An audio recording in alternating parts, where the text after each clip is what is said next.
Hello transformational beings, and welcome to the all 12 signs video series for the Scorpio lunar eclipse. That's a full moon that's happening on the 5th of May.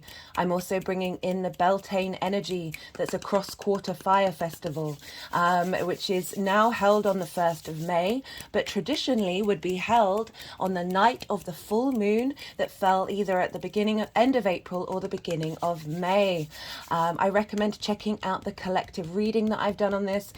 Very potent Scorpion energy came through. I always end up just talking a little bit more bluntly and things being revealed. Lots of getting to the root of things. A very transformational energy that is Scorpio. My name's Chloe and I work with card divination, astrology, and I channel energies through my body. As you can see, my hands are moving around right now. This is independent of my conscious thought and one of the ways that I channel. So this will be a 3-part series. As I said, I recommend checking out the collective reading where I break down the more nuanced, complex energies that are around for us. And give you a wider understanding of what this is about. This is eclipse energy, so we're dealing with big energy. We may feel a bit tired around this time or invigorated. It all depends on where you're at and your chart. I work with the tropical zodiac. This is based off of the solstices and equinoxes, so it's very much linked into the sort of the collective energy that we have in terms of our intermingling with nature. We are nature.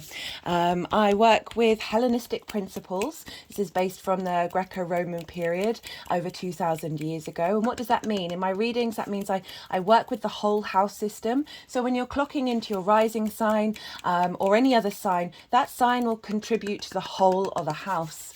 I also don't apply the modern rulership of Pluto with Scorpio, Uranus with Aquarius, and Neptune with Pisces. So that's particularly relevant in today's video because I will be looking to Mars, because Mars traditionally rules Scorpio. I also don't apply Aries to every rising sign and therefore all the other signs to all the other houses. It's just not something that I work with. I find it to be a bit limiting. How do I focus with the astrology and the tarot in these readings? Well, I focus on the inner work. The more that we work within, the more that we understand ourselves, question ourselves, really peel back those trauma layers, those limiting beliefs, the more we get to the essence of our soul, and then we shift our frequency, our vibration changes within and therefore changes without. This means that situations, environments, people that we draw towards us, jobs that we draw towards us are more in alignment with our soul. And so, unless it's in a personal reading, if you want a personal reading, check out my description box. I have my email there. Unless it's a personal reading where you're asking about love or asking about a job, I will focus more on that. But in these readings, the main focus is how these cards showing up in terms of the energy that we're working within. I recommend checking out your rising sign first. This is the first house for those of you who know your natal time and know your natal chart. If you're, you can check out your sun and your moon and any other sign. We have all those signs in our chart. Just if you are, look to the where that sign is in your chart, the themes of that house, and apply those themes to the messages that come through. Take what resonates and leave what doesn't. I bring in astrology, divination, and channel energies to help us understand the astro weather of what's going on.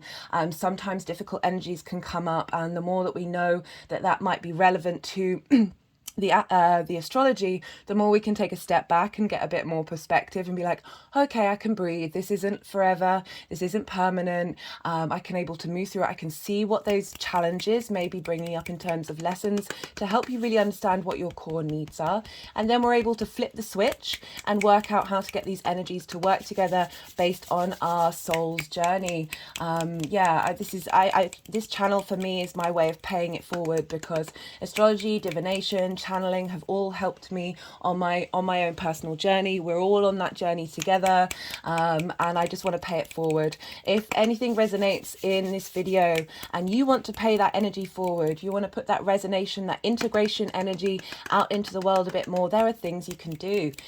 If you enjoy the video, hit that like button. Subscribe if you're a new viewer. Hello, new viewers, and welcome. Leaving a comment, whether it's a personal comment or just an emoji. I do appreciate it can be difficult being vulnerable and not wanting to share your personal information, but even any comment, just emoji, still pushes the algorithm out there.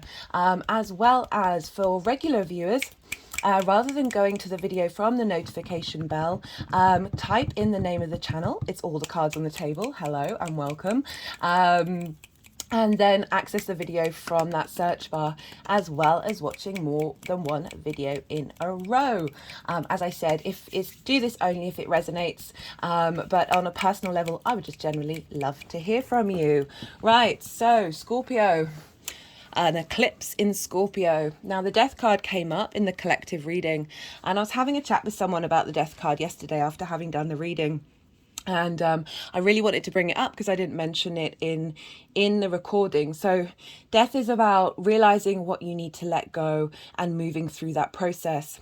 Now, Mars, the ruler of Scorpio, is very independent, and Mars is calling to us to release authority that has no place, right? I also talked about the coronation as well, because the astrology is happening the day after the eclipse and the astrology is wild.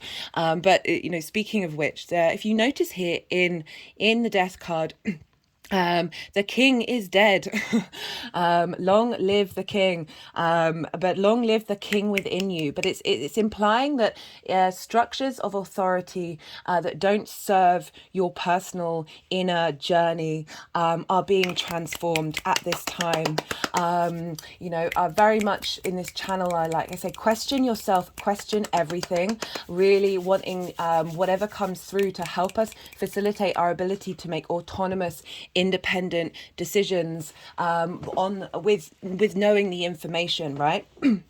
And so for so long, it's not relevant now, but we've got different power structures that could be linked into this idea of somebody having dominion over us, that the monarch would be the one who had the power. And this is implying this transformation of authority that is exterior to ourselves.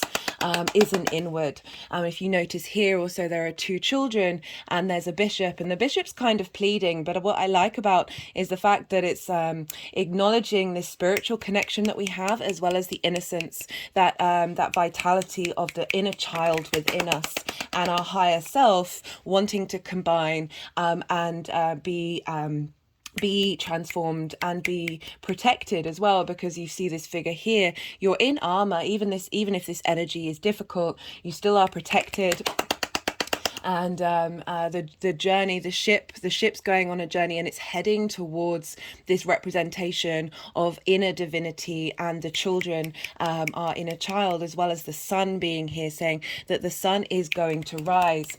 You can't have life without death. And then we have the rebirth where that transforms. We've got the rose here, symbolizing symbolizing life, symbolizing growth. That sweetness, love is very much connected to the rose. Beltane energy is about the fertility of the land, this union of the feminine and masculine energies, and not gender specific, but bringing together, and through that union and integration and life force, that energy, that fertile energy, gets put into the land during this time. Speaking of the feminine and masculine, so we have the sun in Taurus, and that is ruled by Venus. And the moon is in Scorpio, ruled by Mars. So we have these very personal masculine and feminine energies here.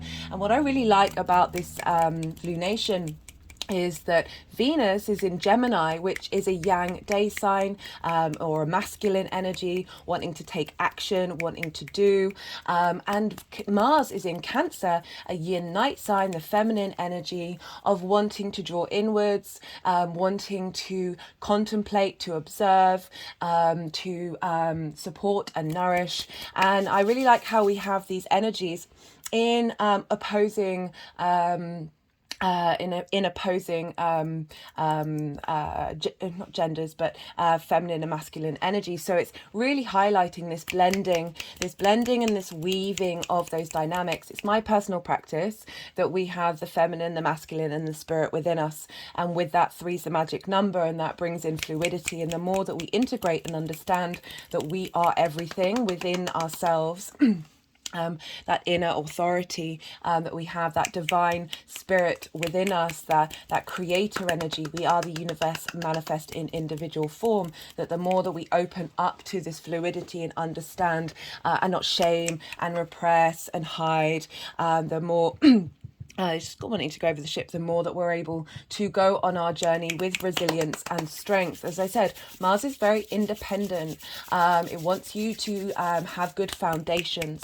Scorpio is a fixed water sign. It can hold on to things. And this is about being able to let go of core emotions that don't actually serve you on your journey. We are in a constant state of change, and in movement and momentum and growth. Every day is a school day. You are a different person than you were the day before, and we are constantly evolving. We are constantly in this state of letting go and bringing a new life within us. So yeah, that was the kind of energy that I wanted to talk about. I wanted to bring in the death card and the symbolism within it, and sort of highlight that Scorpion energy, very inquisitive, wanting to dig deep into the truths of things, and being very fearless, being able to confront that. It's also about, there's fear and paranoia with Scorpio, and certainly for me, I noticed a build up of that a couple of days ago around the cross quarter moon, and it felt like a purge. It felt like a release of shifting that energy, accepting it, acknowledging, but letting that move through me, rather than holding on to it.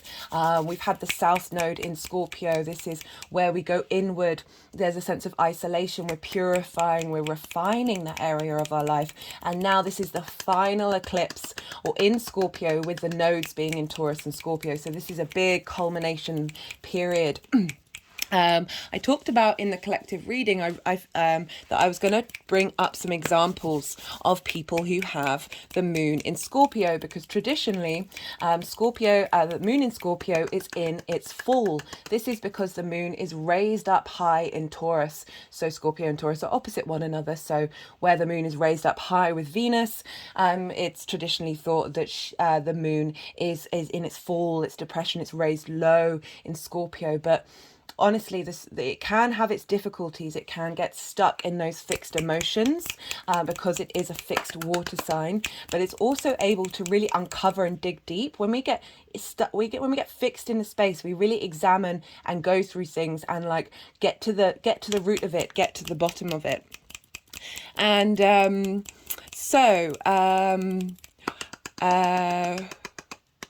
Harry Truman, one of the presidents of the United States, one of his quotes that he said, I really thought sort of highlighted the combination of both Mars and Scorpio and the moon. And his quote was, "The unfettered soul," as in a soul that isn't bound by anything, of a free man, offers a spiritual defense. Mars is in a yin night sign, so it's more on the defense than say the attack of the taking action of yang day signs.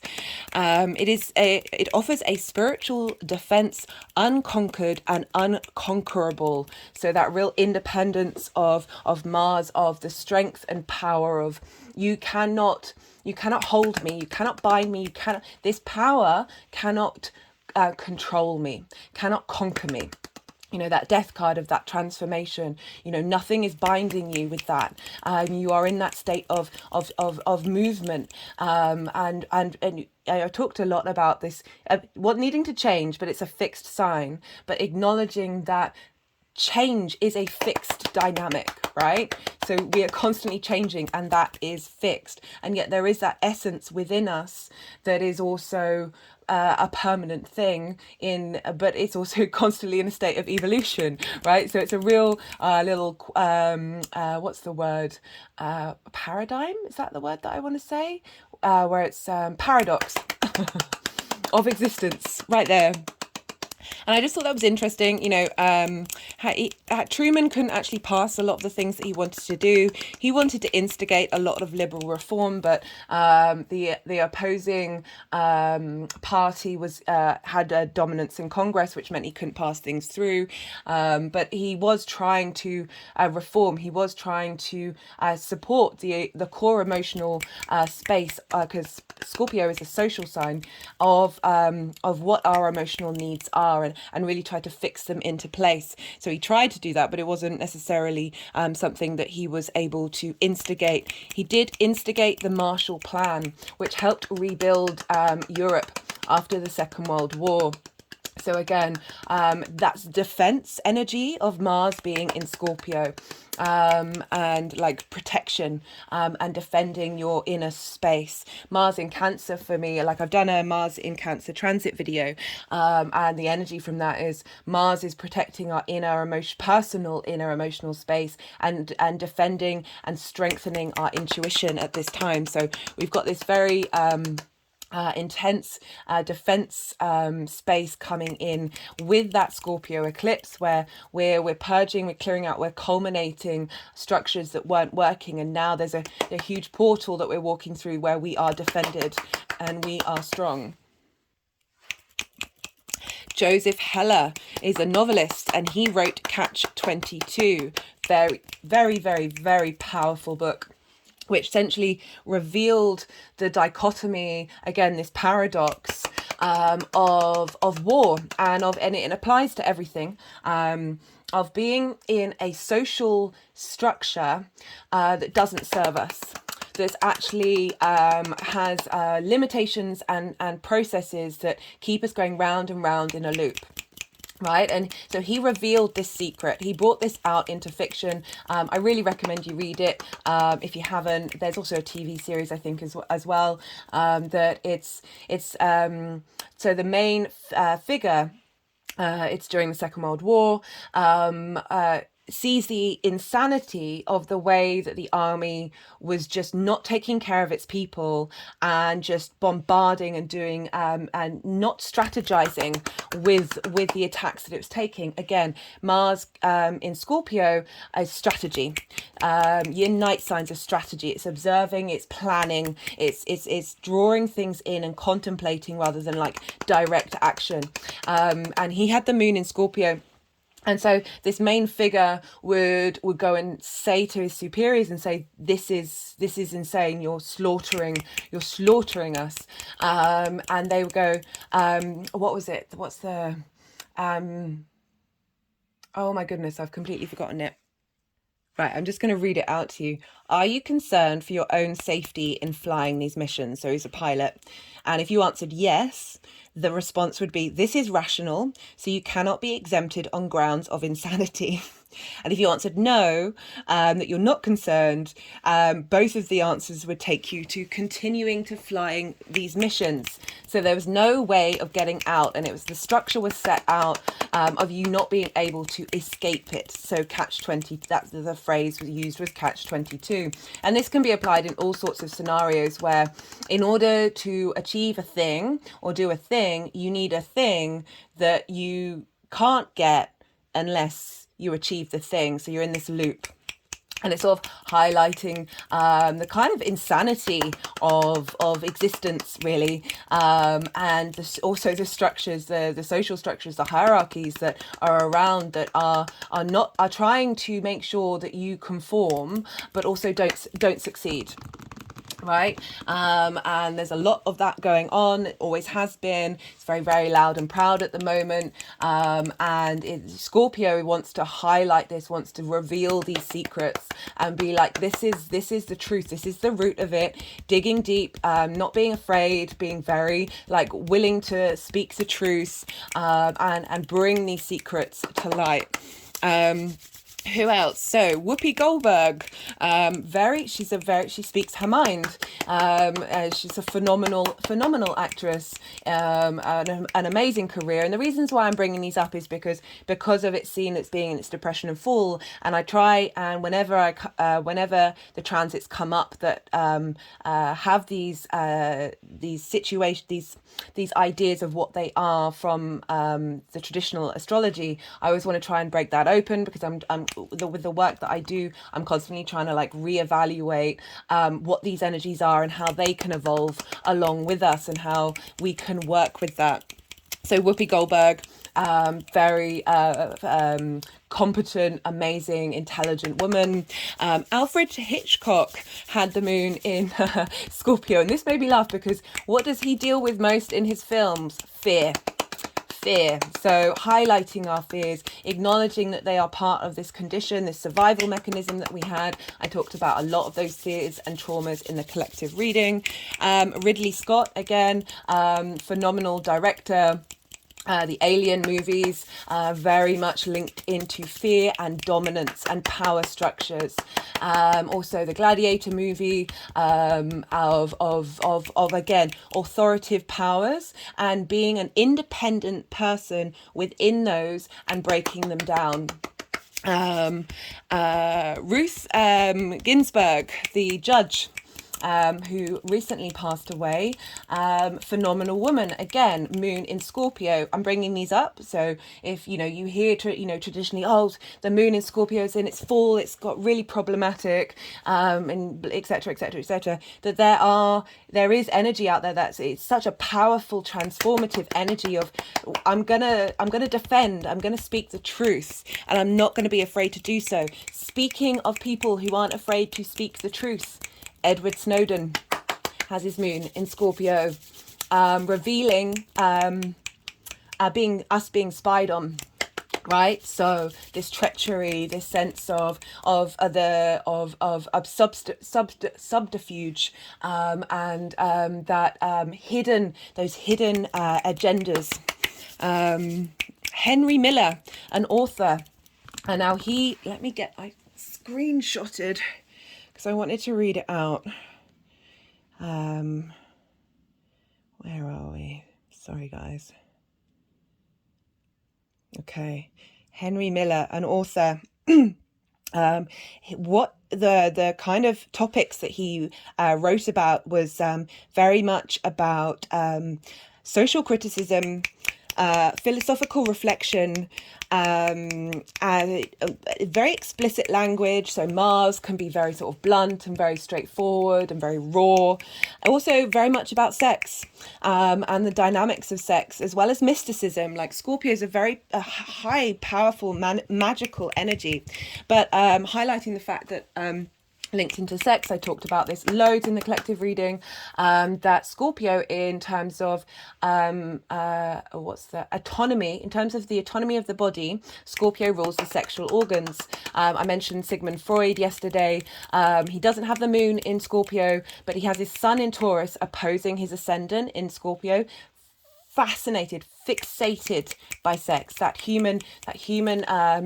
very natural human thing. I talked about moving away from shame and rejection when we're dealing with this energy, especially with the messages that came through about Beltane, of the honoring and the power and the reverence of our sexual energy that is so, it's getting stronger now, like more in the modern world, we're really leaning towards it, but there's the other side of the extreme of dominance and power and that coming from a space that doesn't acknowledge that there's an equality in a relationship. There is a dynamic, even if you do have that dominant energy. It needs to acknowledge that the other side of that also has a huge amount of power in that, and is balanced and equal.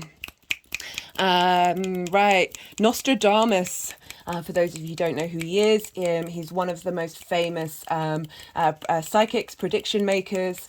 His chart's insane, but he had the moon in Scorpio, so revealing secrets, revealing hidden truths.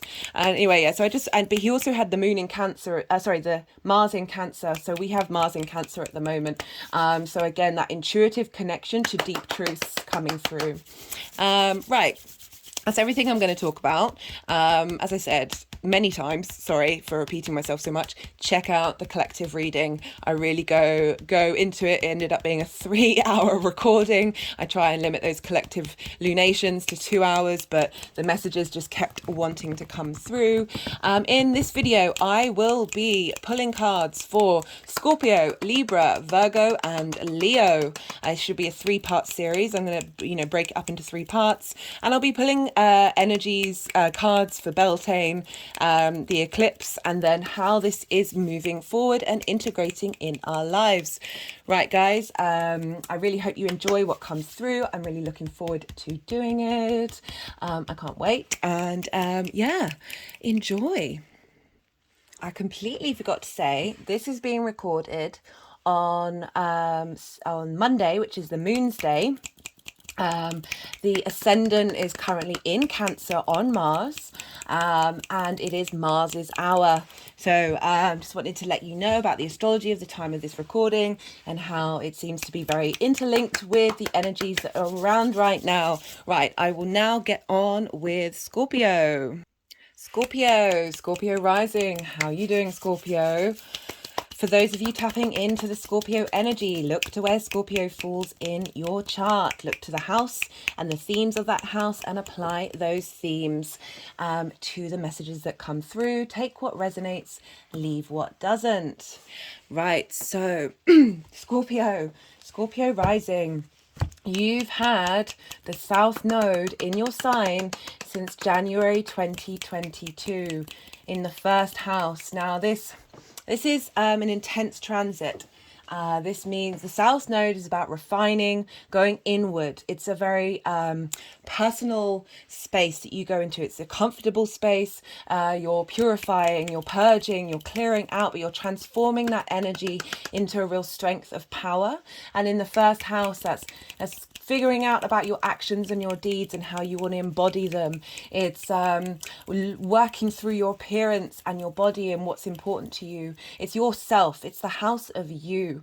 It's often how other people see you. So there might have been a sort of because the South Node is withdrawing inwards. It's about maybe a separation from engaging in the outside world so much, or just needing to spend more time by yourself, resting more, really regrouping, going inward, being slow, and not necessarily being very action bound.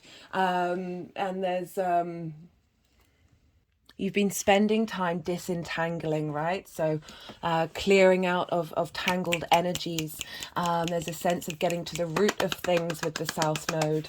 And this is the final eclipse. With the nodes being in this sign, it's a full moon. It's a culmination. It's an ending of a cycle and stepping into a new portal. I've got a Shunganite pyramid here, and that's all about purifying. It's really good to put in water. You are a water sign of purifying your essence of who you are. Let me just clean that actually. It's covered in blossom dust. And so they're wanting me to put this right up here for you. Just had an energetic release at that of this culmination of that purification period, the strength in which you've gathered, even if it may have felt a bit difficult, that there's a real there's real power here. Then I've got this snake ring that I've brought in because at the moment we're in this energy of the energy lines and the Kundalini energy really rising in the earth, and like really potent at this time. And the scorpion, before it was a scorpion, was a snake. And this is about renewal, rebirth. The death card is all about that, the shedding of your skin, and this understanding of clarity of the direction you're now headed in. masculine, because it wanted to go to the snake, to the head of like the head is how the snake moves, you know, is the point of where the snake moves forward. That there's and it's wanting to be upright, of implying that this energy, this purified energy of you is the power of it is going upward and rising upward, right? So maybe this might be a time, we'll see what comes up in the cards, but for some of you this might be a time of being still, of allowing this regeneration, this protection energy to come in, of clearing out of old ways, but it also could be a very revitalizing time for you. A lot of energy maybe kicking in, especially because we, as a, you know, that snake, the reddening, the lust of life, the blood pumping. You are ruled by Mars, so you know, this is a very powerful energy, motivation, drive and passion, the desire to take action, and so this might be a very potent time around the eclipse to really embody yourself, and feel that the actions that you're taking are highlighting that transformation that you've done. I just wanted to go to this crystal. This is ametrine. This is a mixture of amethyst and citrine, and one of the things that it does is bring into balance the feminine and masculine energies. We also have the chrysocolla, which for those of you who are regulars, this has been around for a while, and this is the goddess energy. This is Taurus energy. This is helping us move through things with grace, clear out energy that isn't working for us, and just really give us a sense of appreciation of our physical form. Right, and the sun is in Taurus. So let me get round to shuffling. They're being quite insistent. Okay, it's now gone with the dragon that I have here, and this, for those of you who've not watched the collective reading, and I've got the green man and the green woman pendant, and this is linked into the Beltane energy, this combination, this drive together of the feminine and masculine energies. So as I said, Scorpio, for you, where this lunation is, this final eclipse, this big culmination of energy, is happening in your first house. So transformation of your actions and your deeds, transformation of how you feel about yourself, and how others may see you as well, like a real shift, lifting up of that isolation. The nodes will still be there till July, so we're going to be integrating everything that we've been learning, and then that will shift gear, and then that might really open up for you the world where you might have felt that, you know, we've all been going through isolation, but particularly moving through the first house of being a bit disconnected from the outside world.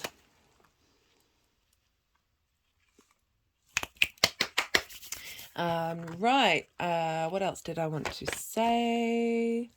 Yeah, eclipses tend to be not a time to do manifestation work, even though like full moons are more about, you know, being in the energy rather than taking action. You know, with a normal full moon, this is often a time when either like you, the people around you, your environment could kick off and could be very explosive, like in hospitals and schools. This is when everybody goes a bit woo, like howling at the moon, and all these things, if they do turn up, are to help you understand what's being let go of, and what may not be in balance, that is opening that doorway to become in balance. Also, you know, just generally you might feel a bit energy drained because with this energy. Speaking of energy drain, the 9 of Wands is very much feeling like you've been battered around. Certainly can understand having eclipses in your first house may have done that. Oh, but hello, we've got Venus coming in and saying, don't worry guys. I love that Venus is in Gemini. She's really helping lighten up the situation, and help us be able to integrate the information that we're collecting with ease and harmony. So yeah, intense energy. It's happening at 14 degrees 58 minutes. So if you have anything around that, it will be quite intense, even more so. But just generally, I mean, I think this energy affects us all very differently in our own ways, and it can be still very powerful, even if whatever you've got in Scorpio isn't near that. And also there's lots of other things depending on your chart that will impact it. Right, anyway, because we're dealing with Scorpio, we look to where Mars is. And because what's going on with the ruler impacts what's going on with what's going on in the sign. And so Mars is over there in Cancer, has been for a while, and Cancer for you is a fellow water sign, so you're sharing resources between you and that Cancerian energy, and Mars being there. There's a sense of wisdom, elevation. It's a trine between you and Scorpio, so it's between Cancer and Scorpio, and that's an aspect of Jupiter, a very benefic planet, of wanting to bring in wisdom, elevation, cohesion, sort of understanding of what's going on. So between Mars and the Moon, they're sharing wisdom, and not only that, but they're in each other's signs. So there's what's called mutual reception, and this means they're facilitating each other's journey, and bringing things. I was about to say into balance, but I don't know if I just got swayed by the Justice card. But it is kind of balance, because it's that cohesion, that integration, in order to then expand. With that trine energy. So Mars in Cancer for you, Scorpio rising, is in your 9th house. This is how you map yourself out in the world and the universe. This is about perspectives. It's how we look at the world, be that morals, ethics, philosophies, our connection with religion, our connection with spirituality, God, nature, science, all of it. I mean, for me, it's all the same thing, but however you resonate with the sort of bigger picture world, universe, and how you see yourself in it, as well as teaching and learning. The more that we learn and master something, the more that we expand our perspective, and then we are able to share that wisdom and knowledge. We are all gurus and we are all students at the same time. Then that helps broaden other people's perspectives. It's also about moving somewhere that is foreign to you, and staying there for a longish period of time in order to absorb yourself in that environment, and change and widen your perspective. Big your big constructs of who you are, that you are conscious of and that you work with. So Mars, taking action on that, finding out your motivation, helping you clarify and strengthen your intuition, is feeding into the energy of the Moon, of like, where are we headed, what are we doing, what's important to you in terms of those big picture perspectives, and how you embody them, how your needs, the Moon, your emotional needs, your instincts, how you nourish yourself, how you nourish other people, your instinctive, your intuition is in your 1st house, like really being sensitive to how you may be perceived, how your actions are being. But Mars is facilitating in that trine of like, right, this is how I want to take action and going forward, and this is how we're going to integrate that on a subtle body level, like that Moon, that energy, that unconscious space. And the Moon's energy is feeding back into Mars. So again, we've got this lovely feedback loop between your intuition and your motivation at this time. And because we're dealing with Taurus, where the Sun is, we look to where Venus is. And Venus is in Gemini. Hi, Venus. She's already come out in the cards. And Gemini for you is in your 8th house. So this is in conjunct your Scorpio energy. In conjuncts are when they traditionally don't have things in common with one another. They're different elements, they're different modalities. One's a day sign, one's a night sign. But the wonder of the in conjunct is after you get past that sort of potential discomfort, frustration, crossed wires, that you'll then realize, well, no, wait a minute, we've always got things in common. We always want to, there are always ways of communicating and exploring different perspectives without losing your own space, and it's about getting those two to work together. So that's the kind of general energy. I always talk about like hopping on one leg, patting your head with one hand and moving your hand around in a circle with your other hand. We human beings can really struggle multitasking, but once you kind of manage it, you then open up neurons that help bring in new ideas and new pathways. So the inconjunct energy is very maverick energy. It's like bringing two things that you wouldn't think would work together and getting them on the same page. And Venus in the 8th house for you, Scorpio rising, this is the shared resources.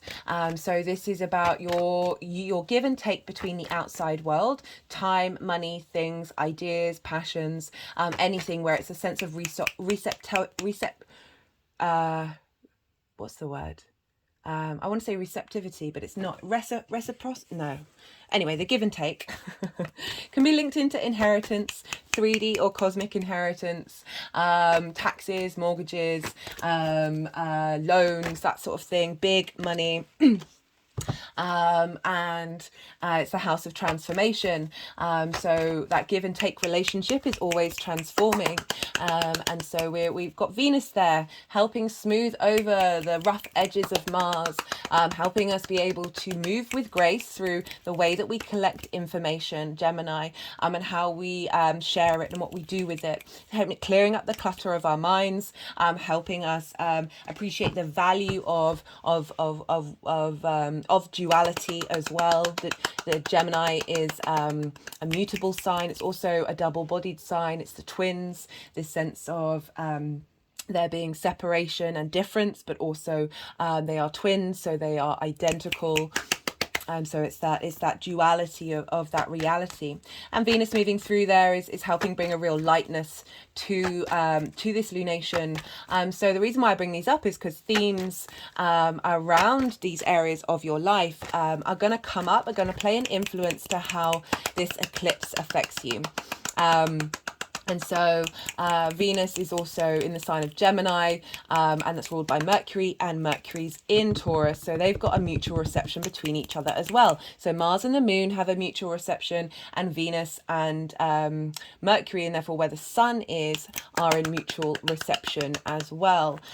So we've got a real strengthening, very, very personal planet, personal lunation, because all the personal planets are involved very heavily. And so this is very much about the individual and how the individual is changing and growing, and strengthening that autonomy within you, like really being able to defend the core principles that actually suit your long-term strategy. Whether you're conscious of them or not, the shift, this portal is opening, and we're stepping through it during this time.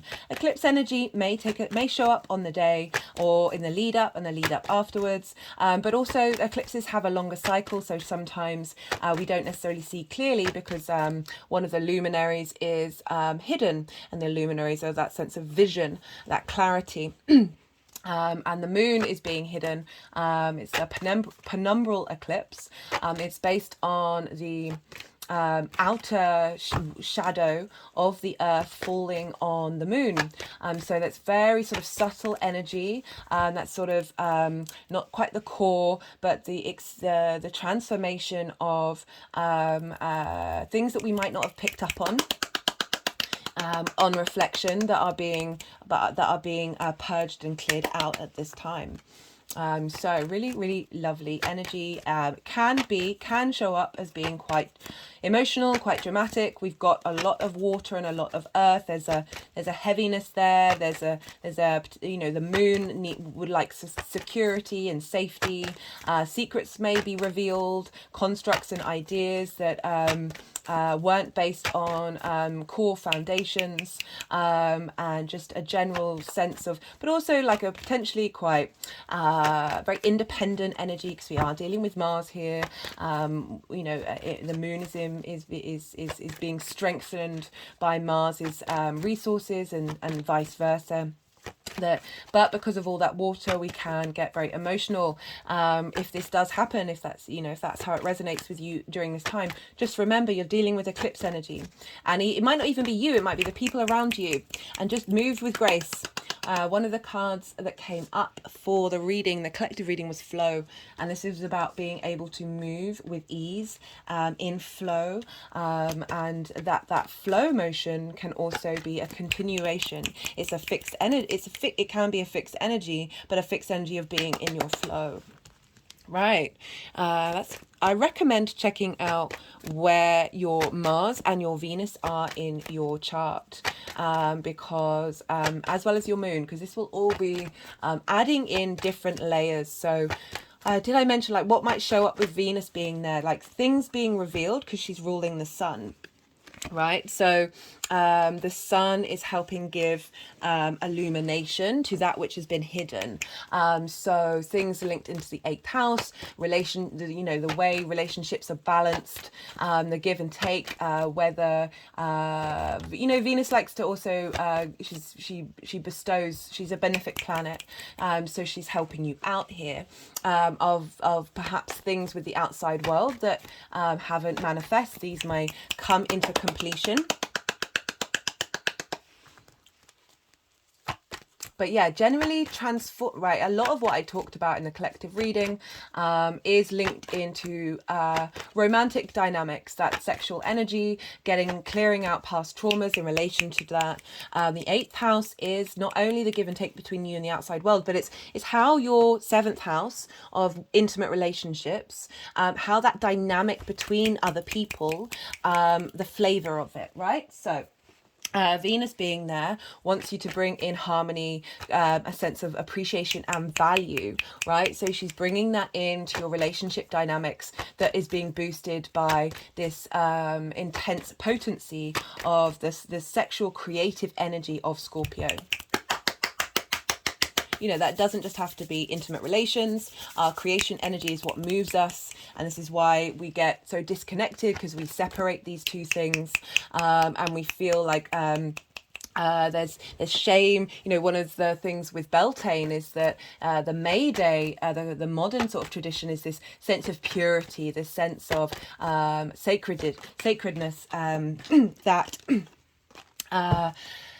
that wasn't the vibe. It was like this human part of who we are, this very natural part of us. Nature likes to propagate and likes to expand, likes to grow. That's a fundamental of the universe, right? And if we deny that and we hide from that and we shame it and we separate it from that passion and drive, and like really focusing only on like love stimulating us in that way, that it denies that we can find that sexual energy, that creation energy, in absolutely anything we do, right? So it's bringing into balance of not separating that, of seeing that absolutely everywhere, which I like for Venus being in Gemini, which is very playful, wants to try everything, wants lots of stimulation, of the fact that everything around us can stimulate us. And it doesn't have to be turned into lust. It doesn't have to be shamed. It's a very potent life force. Right, so I am pulling cards for Beltane, the eclipse, and how this energy is moving forward. I'm going to keep shuffling until the energies want to put the deck down, and then this is usually when I am quiet. This is a stillness to let all that information go in, sort of see what's cropping up intuitively for you in your own personal life. And the energies are, this is when I really start to, this is when I quiet my mind to channel, and then the energies I will move the deck around, move the cards around, put them into the piles, do some energy work, and this is that stillness, that contemplation space, which is vital for us to be able to integrate. So that, just do bear with me in this moment of stillness, but it is a more holistic way of engaging with the energies, and we shall see what other cards want to come up, and then I will then talk about the cards in relation to the energies going around. So let's see what else wants to come out for Scorpio.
Leave that.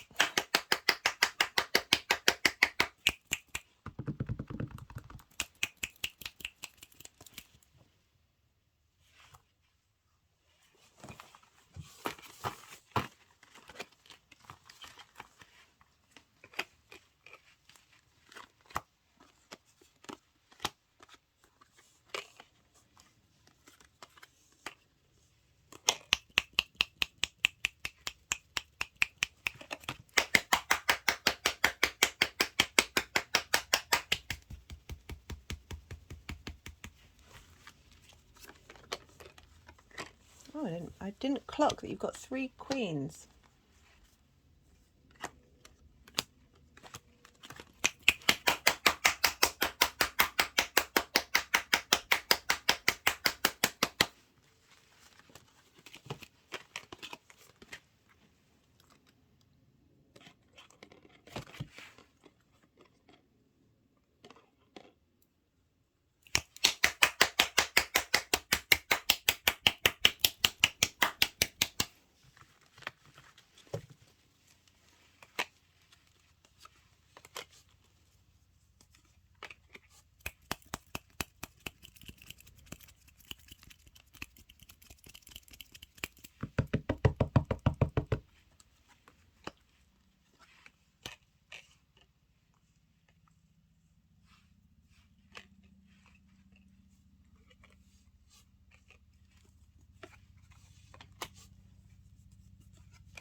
Let me just move in a little bit so you can see this all properly. Right, well, Scorpio, this is some intense energy that's come through. You've got the Empress and the Emperor, and Judgment in the middle of that. Really sort of the messages that I'm picking up already on from the cards and the way they've wanted to go just seems really very beautiful. We've got we've got a lot here. This is the energy of Beltane.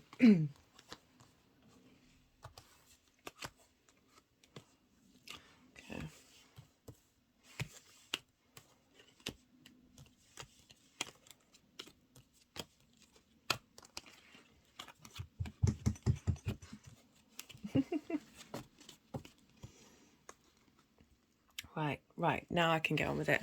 So, whoa. Strength, the Nine of Pentacles, Queen of Pentacles, the Devil, Justice, and the Empress. So this is the energy of Beltane. This is about bringing in balance. This is fertility. And I like the Strength and the Nine of Pentacles being the sort of first energy that's coming in for you. Is Strength is about bringing into balance our intuitive, instinctive response mechanisms with our cognitive higher mind, right? And it's done with love and kindness. And in the collective reading, it's very much this intermingling of energies, this weaving of a cosmic web. And when we when we work together, when we integrate, when we understand rather than shame and regret and tear away, we are in more harmony with ourselves than for the universe. And the other word for the strength card is lust, and it's about lust for life. And very funnily, in the collective reading, lust comes from the word Old German of religious joy. So that's that sense of the joy from a spiritual place of your existence. You see here, she has a infinity symbol above her head of being in balance and harmony and realizing that there is a flow to things. And then we've got the Nine of Pentacles. So it's fertility, abundant energy. What's being cultivated, what's being brought in here is this sense of independence, and being able to make decisions that bring you into a space of abundance. So this is not I like the balance, like the balancing of things together, and with that you are then able to move through into this independent energy.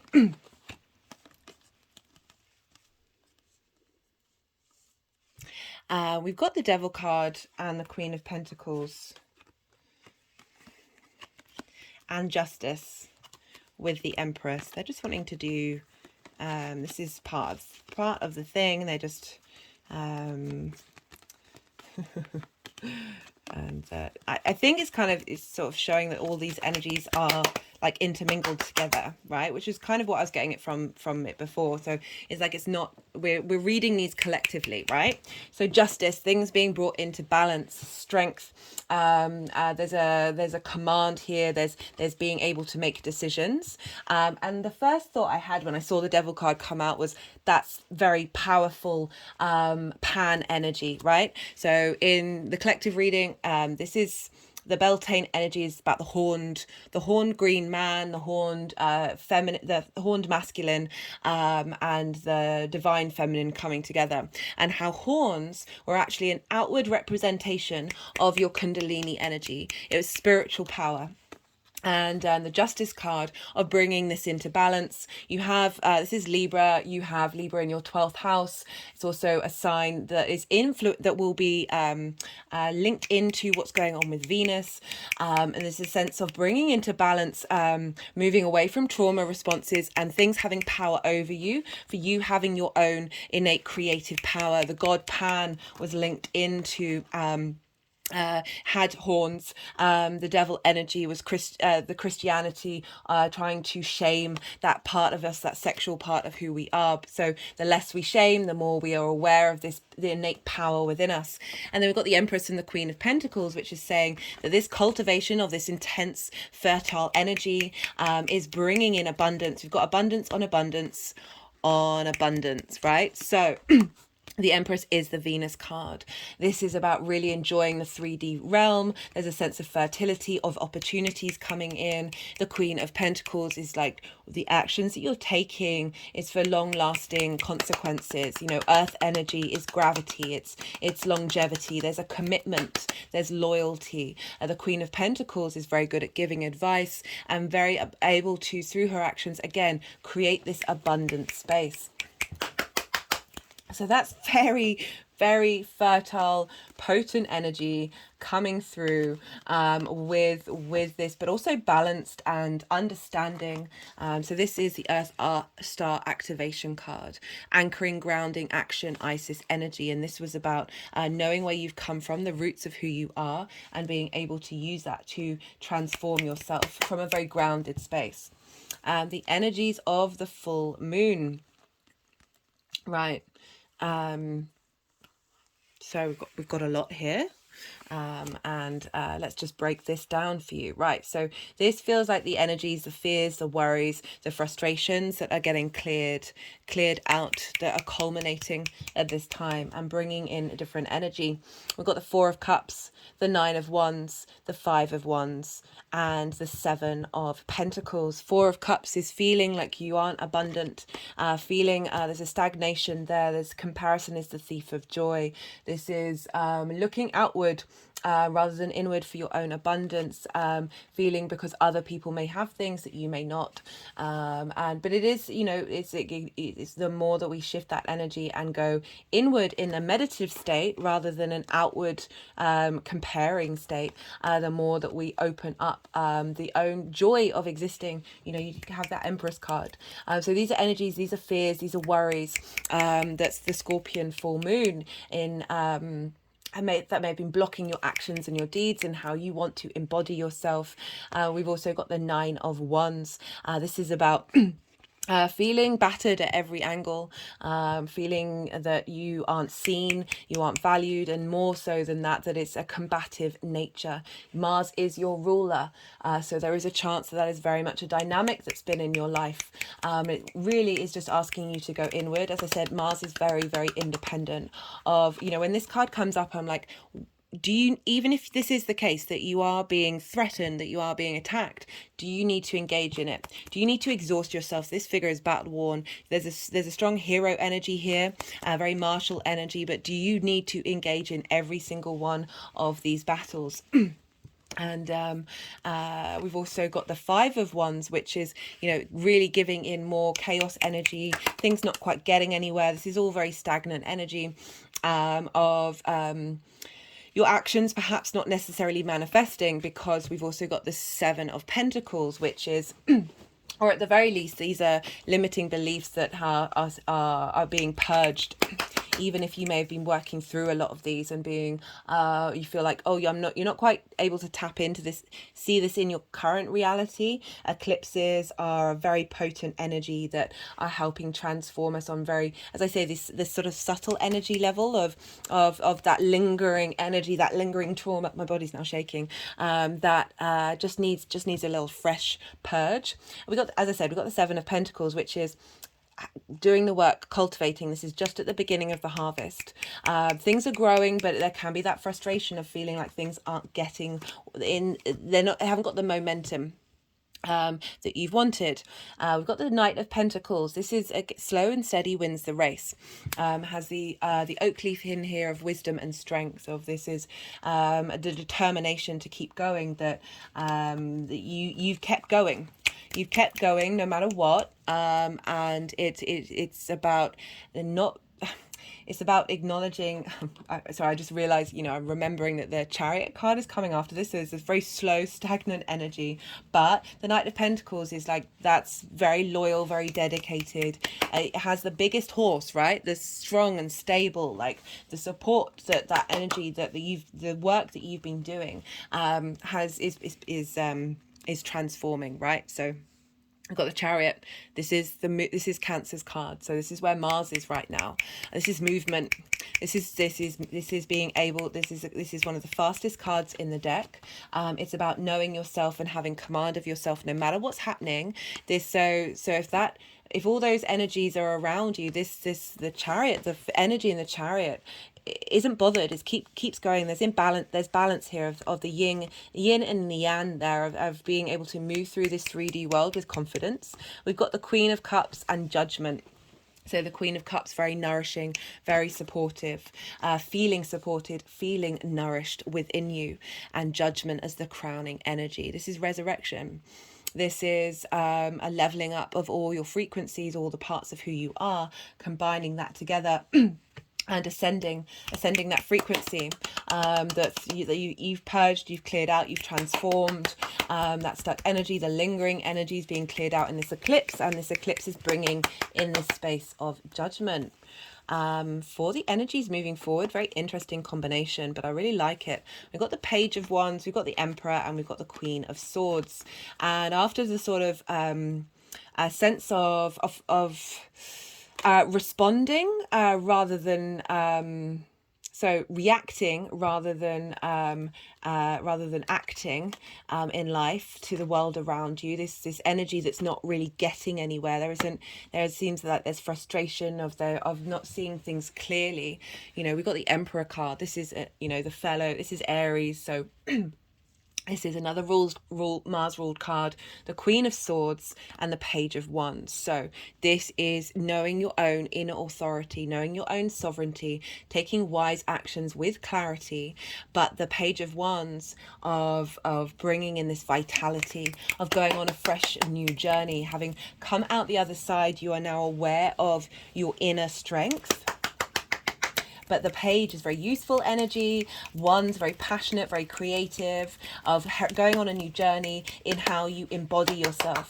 And you're embodying yourself from this certainty, this clarity. There's there's a very independent energy here, having gone through some troubles, but her head is above those grey clouds. She's able to see clearly. The Emperor, that wisdom of being able to make decisions based on your internal sovereignty. But then I love just the playfulness of the Page of Wands, of heralding in this new creative passion, this new momentum.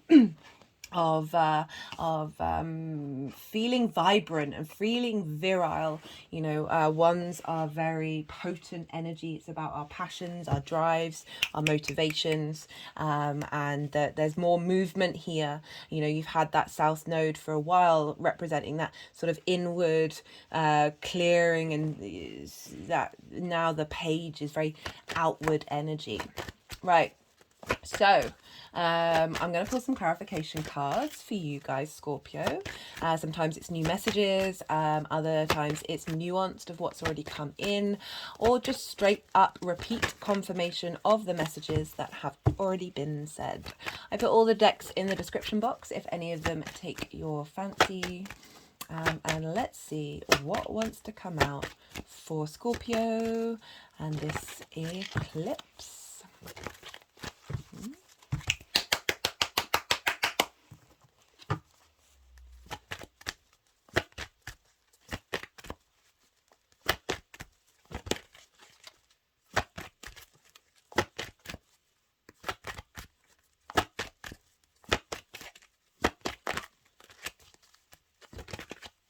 Yeah, I really like that Judgment card crowning for the eclipse energy. Because as I said, having the South Node moving through your first house can be difficult. Love coming out the other side. Love for your existence. You've got the Empress there as well. Love for how you embody yourself. Love for what you do. We've got Source, Love and Light. This is the First Light Tarot. Messages and open mind. Opening up to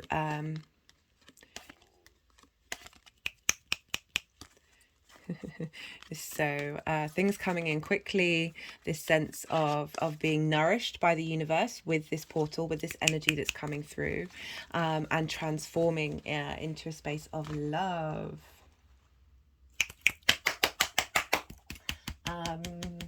Yeah, I recommend if I keep going about this collective reading, but it was just a lot came through in that, because they keep wanting to go by that star, Earth Star activation card. So I read out what that is in that collective reading. So if you haven't seen it, you might want to check that out, because that's bringing in a personal connection with you, Scorpio. Let's do the note. I'm not surprised to see energies are being quite rampant. I mean, I am recording this when, they started recording when the Ascendant was on Mars, and this is Mars's hour. So there's a lot going on. I've got conspiracy, truths, the value of theory. But it, just getting this understanding of the truth of your own vitality. That wanted to come up. Breaking through limiting beliefs that may have blocked that. Right.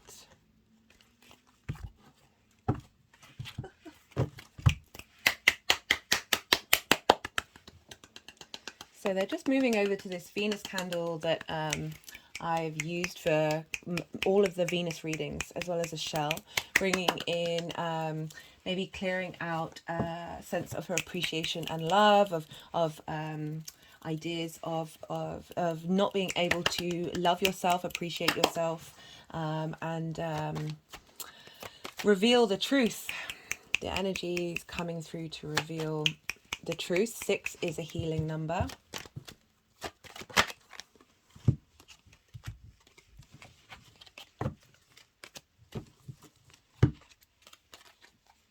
Got practicality.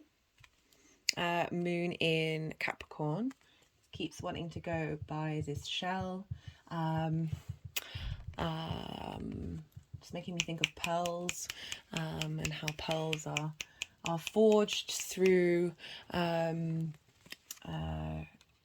is it? It's sand getting in there, and irritating, like these irritations you may have had in your life, and this hard work it takes to create the pearl, that sort of implying, like, with that practicality of being very practical to get you to this space, but maybe missing the point a bit through that practicality, through that seeing life as hard work. I don't know, it's a bit of a mixed message coming out with that one.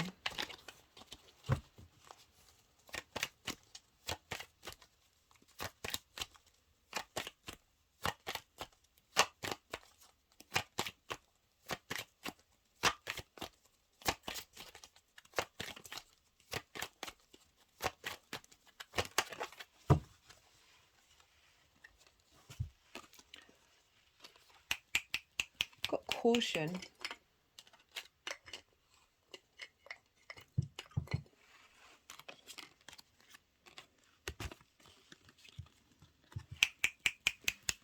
Caution, practicality, and conspiracy.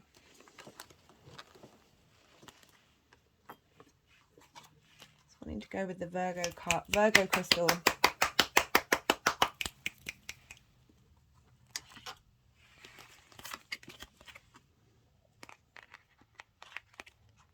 And it's moved the ring downwards. As in the Kundalini energy going downwards, and like wanting to switch up that energy. Oh, my body's now shaking. You know, it's all very well being cautious, and conspiracy makes me think of, you know, Scorpio can be linked into paranoia. Oh goodness me, God, the energy's so frenetic in my body right now, it's quite hard to not just be jumping up and down. And it's gone with the Shunganite pyramid and the amethyst and citrine, of bringing things into balance, purifying that energy. You know, you've got Virgo in your hopes and dreams, helping clear out energy that's blocked those hopes and dreams, because that will be sextiling the Virgo energy. The moon is currently in Virgo, actually, I forgot to mention that, sextiling Mars, so that might be why that particular message is coming through. Right, final card. So those cards have now just been put away. Final card, final message for Scorpio.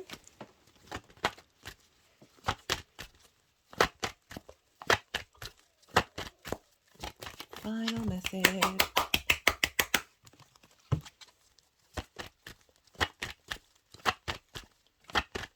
Final message. I mean, love was a pretty good one from this deck. Environment. Again, sort of highlighting the shift and change in your, you know, this is your body, the first house, and your appearance, shifting that environment in your physical body that clears out those frequencies and vibrations that have been blocking the true essence of your love to come out, not being able to see the love that you have and who you are. And yeah, wonderful message for you, Scorpio. Really love that. If any of it resonated, hit that like button, leave a comment if you feel so inclined, and be good to yourself, Scorpio. Be good to those around you, and most importantly, be well until we meet again. Libra, Libra rising. How you doing, Libra? For those of you tapping into the Libra energy, look to where Libra is in your chart, the themes of Libra, of that house, and apply those themes to the messages that come through. Take what resonates, leave what doesn't. But for Libra rising, this lunation is happening in your second house. And this is your house of your values, your resources, how the things that you care about, but also how you value yourself. My hands have just gone over my heart chakra. It's how you make your money. It's how you manifest. And so you've had the South Node in here for a while, since January 2022, helping purify. Sorry, the energies are quite rampant because of the time that I'm recording this. Lots of martial energies. And so, yeah, do... Oh, that was the Six of Cups. We'll see if that wants to come out again. It's there.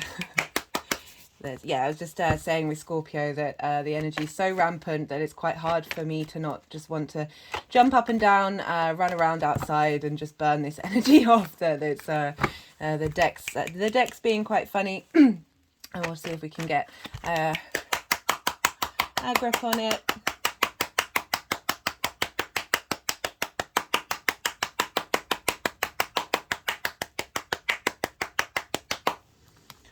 Oh, we are dealing with eclipse energy here and Mars. So yeah, there's just a lot of potent energy here.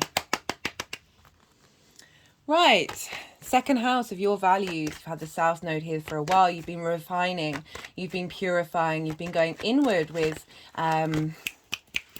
excuse me, Libra. Sorry, I just had to pause the video for a second and let some of that energy out because the deck really wasn't wanting to play around.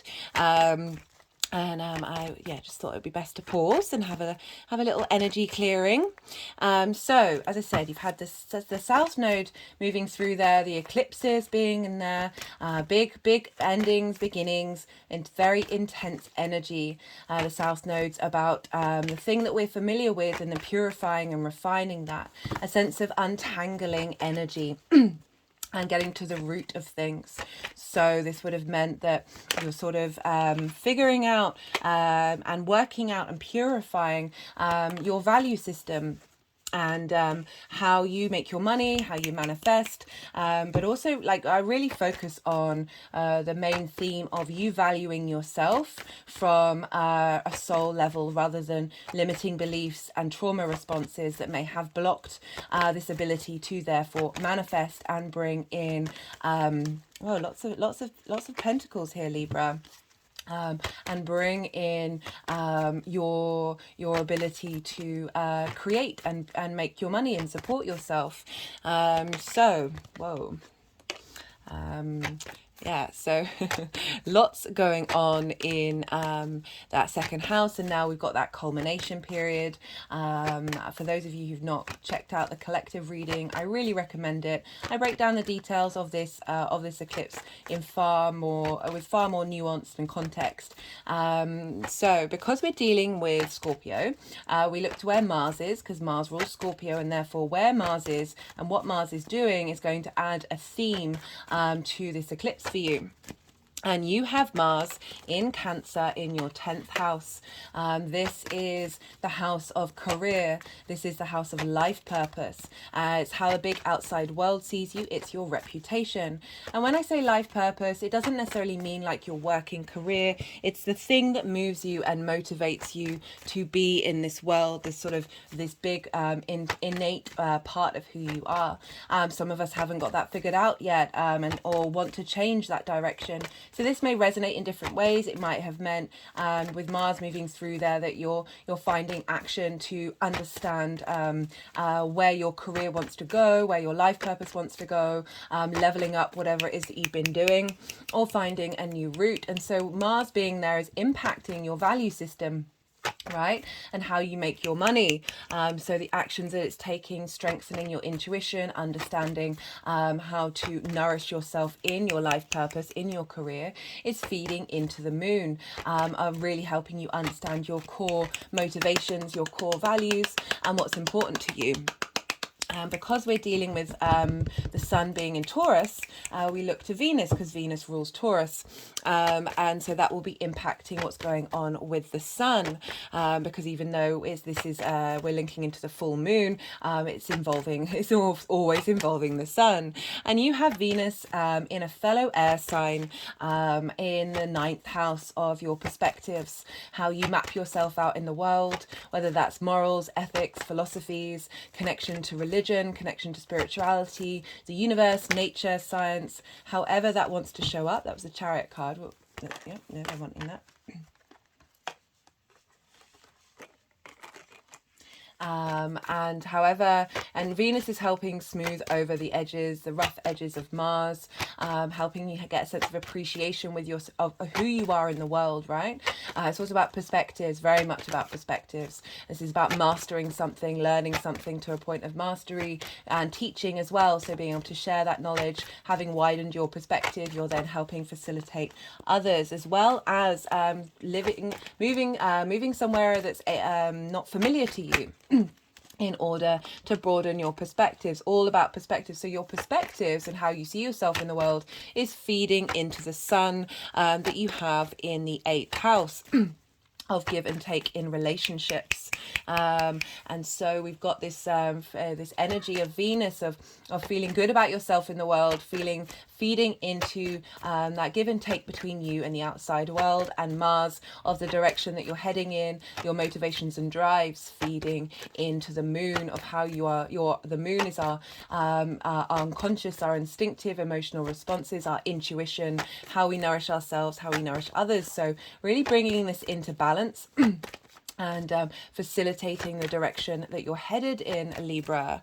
Love this. And we've got lots of pentacles come through, so very kind of like work orientated, or certainly resource orientated.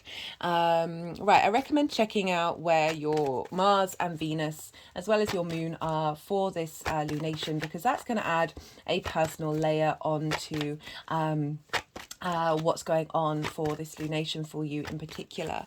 But going back to Scorpio, I just wanted to say that so many pentacles. This is inverted to your Libra energy.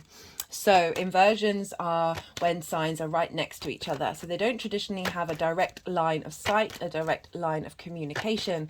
The way I talk about inversions is as if it's as if you're sitting next to somebody and you're both facing forwards.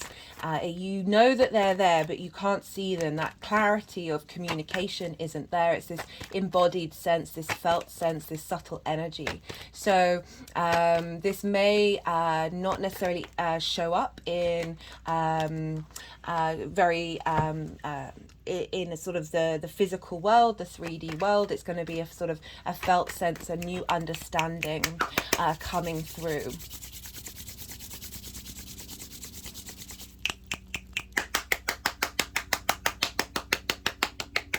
We've got the energies of Beltane.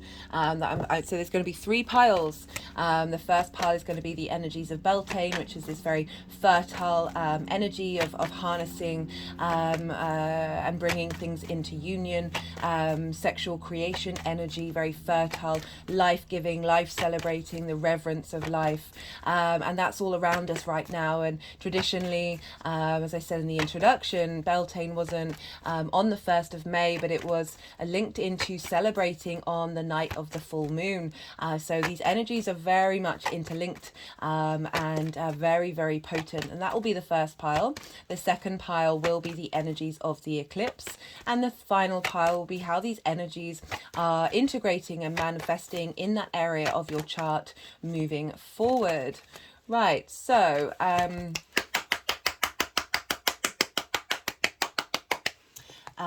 I'm going to keep shuffling. Okay, no, we've put the deck down. I was going to say I'm going to keep shuffling until the energies put the deck down.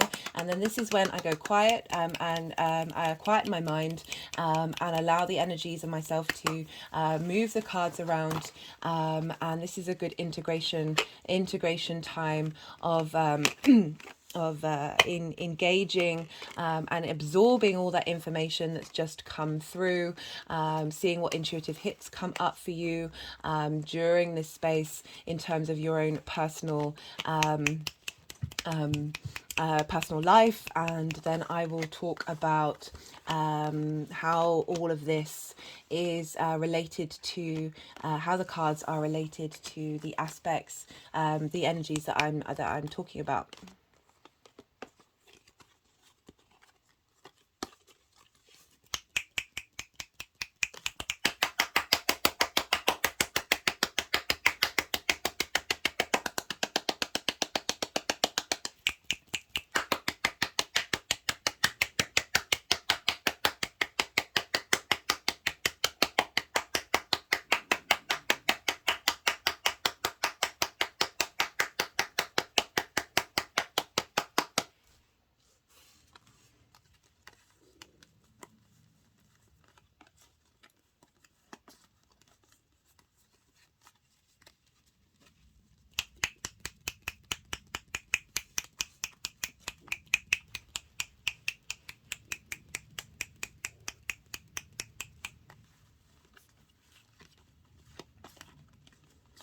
So we've got 2 aces and 2 fours.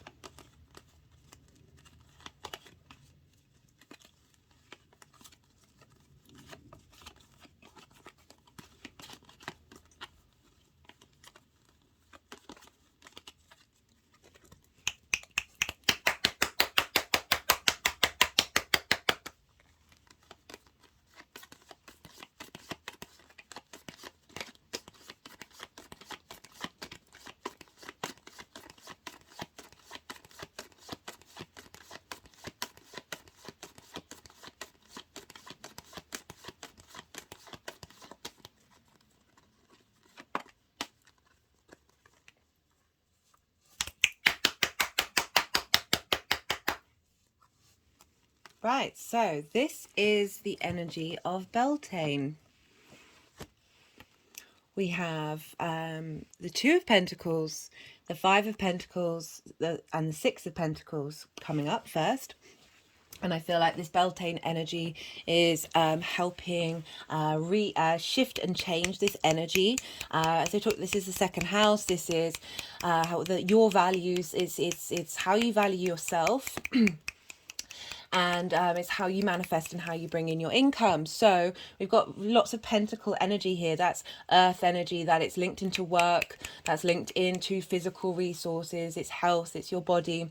And the 2 of Pentacles and the 5 of Pentacles are very much survival mode, right? So the 2 of Pentacles is like implying that you've been balancing something, that there's movement, but there isn't momentum, there isn't direction moving forward. Like all you're focusing on is trying to keep these pentacles up in motion, right? So I always point to the fact that these ships are on very big waves. Imagine being on this ship. All you're focusing on is trying to survive. You're not able to contemplate and thrive. We've got this with the 5 of Pentacles. This is about feeling left out in the cold, not having the resources that you need, not feeling that you you are supported in any way. And what I love is then we've got the 6 of Pentacles immediately following it, and this is about bringing into balance this state of receptivity, this give and take between this can be your higher self, the universe, but also the outside world as well, because we do have the sun in Taurus in the 8th house. But this is Beltane energy, that fertile energy of this being able to feel fertile, of there being opportunities and you being able to expand because of the energy that is being given to you at this time. We've got the Wheel of Fortune, the Chariot, and the Ace of Pentacles crowning this energy. So the Wheel of Fortune very much implying that this is a shift in energy, that things are going on the up, and that you are now in command. You know what you have, you know the resources that you have, you're in balance rather than this survival balance this balance of the yin and the yang. The figure doesn't have any reins to control the it's being able to control the direction that you're headed in. Also, the stars, the moon, the astrological symbols is implying of working with what you know you have innately within you in order to move forward in a different direction. And I love this. We've got the Ace of Pentacles crowning this. This is a fresh new vitality, this abundant energy, this earth energy, this resource energy. Your resources are being renewed with this Beltane energy. Thank you, Beltane. Thank you, earth energy. For the energy of the eclipse, right? So we've got the Ace of Swords and the Hanged Man. The Ace of Swords in reverse and with the Hanged Man is like an inner journey, an inner clarity. You've got two aces, and the Hanged Man is all about perspective and changing perspective. There's a pause moment here of allowing divine wisdom to come in and understand the truth of a situation. But in reverse, it's sort of saying where you haven't been able to see the truth of something, that the energy of the eclipse is clearing that energy out and bringing through a new sense of clarity. And that clarity, again, we've got even more pentacles here, but we've got 2 fours, and when this happens, this is about bringing something into balance. This is a confirmation of that energy shifting and changing. We've got the 4 of Pentacles, the 4 of Wands. The 4 of Pentacles with this energy is like knowing your own power, knowing your own strength and the resources that you have, and not getting knocked off your perch. The 4 of Wands is commitment to that and celebration.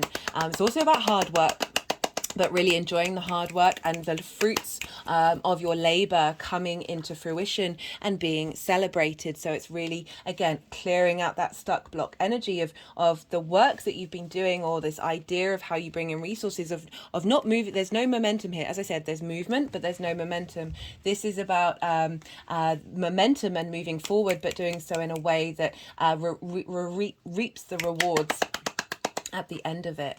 For the energies integrating and moving forward, very, very powerful energy here. This is about now you have clarity and understanding of the resources that you have within you. Your values of yourself are now very strong and very you're in command of them.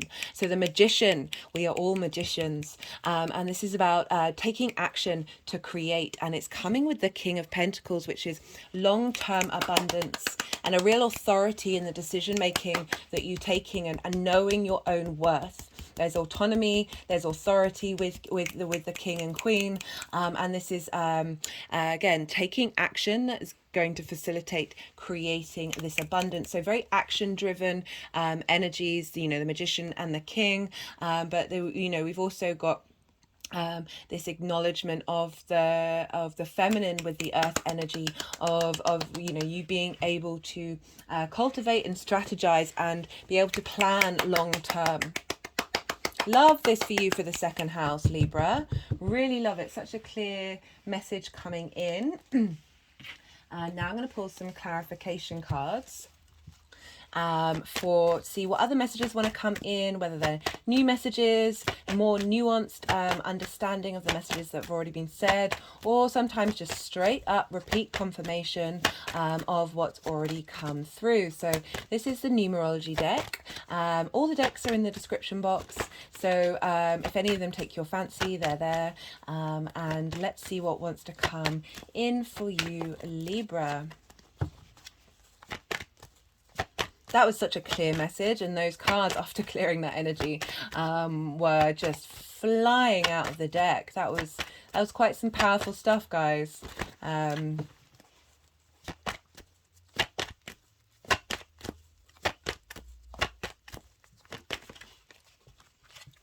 the moderation card.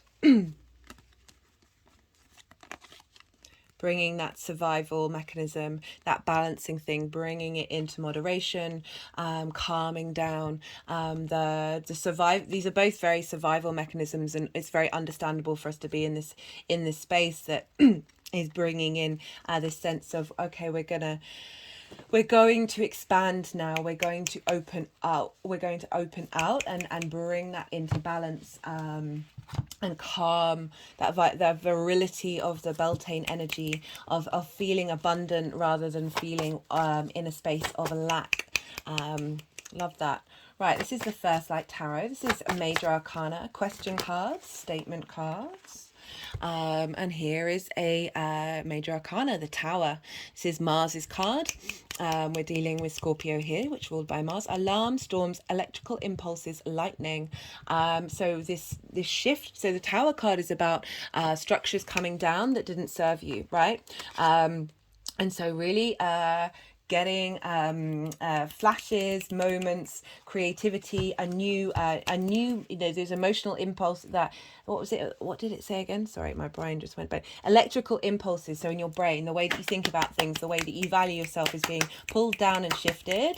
Those dynamics are being oh, my head's just sort of rolling back and forth, are being pulled down in order for you to then be open. Like the Wheel of Fortune and the Chariot, very fast. Well, no, the Chariot's a very fast energy, but that Wheel of Fortune of a change in fate, a shift in direction, to help after that clearing of that new abundant energy, very fertile energy rising up to help facilitate a new way of engaging with how you value yourself. And the more that you value yourself from that soul level of knowing that you have everything you need within you, very the Magician, so glad that turned up, the more that we can then engage from a space of love and engage from a space of joy and appreciation, and pleasure as well. This Beltane energy is very much about the pleasure principle of the 3D realm, and really being able to tap into that to help find that strength, that motivation to express yourself, to express your values, to understand your motivation and drive. Whoa.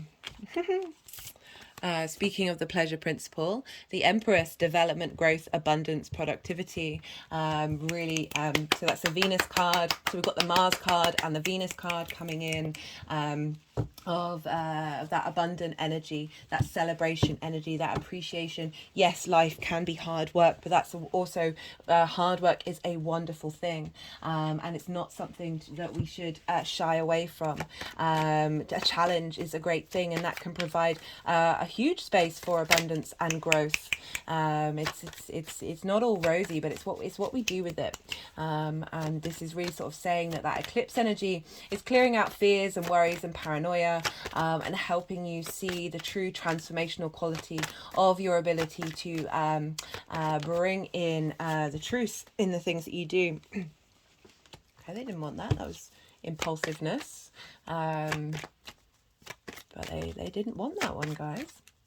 So that may be specific to some of you. May resonate with that.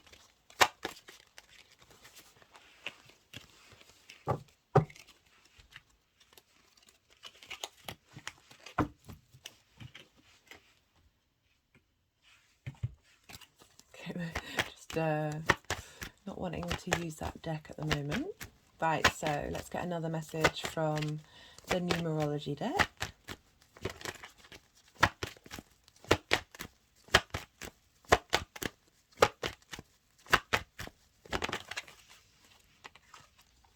That was the timeout card, but I was feeling like that was a repeat message to the moderation card.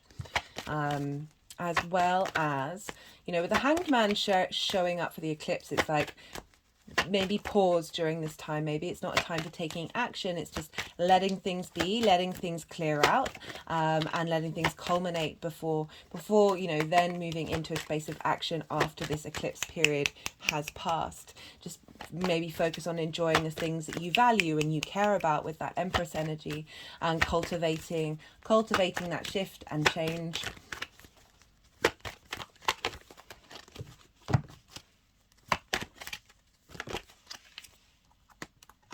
Got spiritual partnership come up. Whenever this card comes up, because I focus on the inner work, it's about that spiritual partnership with your value system, with who you are, and spiritual partnership with how you manifest as well and bring in money. For some of you, this may be a shift in values in what it is that you want from your one-to-one relationships, perhaps bringing in someone who matches your frequency in terms of a work orientated thing. After all, we do have Mars in the 10th house of your career. So that could, this eclipse can be helping bring in a dynamic that facilitates the growth that you've done in your value system as well.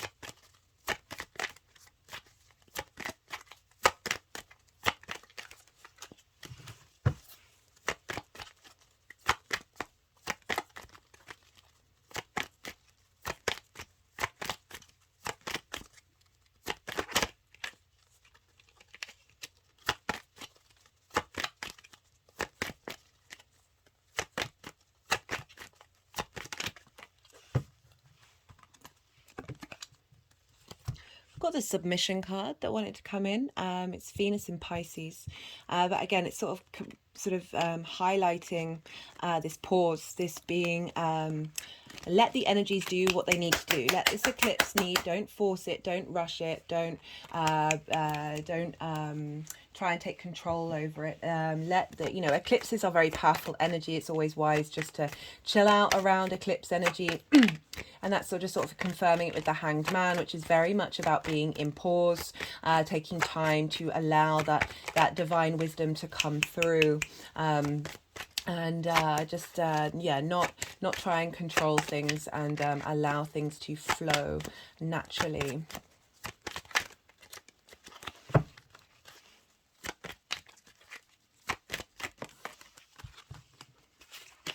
This deck's being very funny.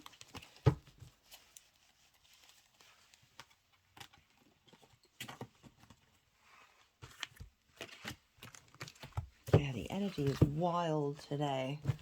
Not surprised.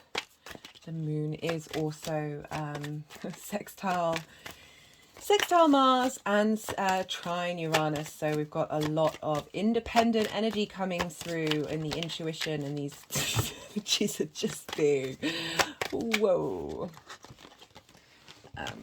Yeah, right, yeah, no.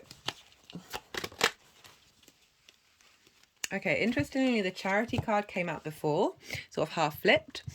And okay, now they're putting it back in again. Right, guys, I don't know what's going on, but it is what it is. Let's see, one final message. One final message for Libra. Because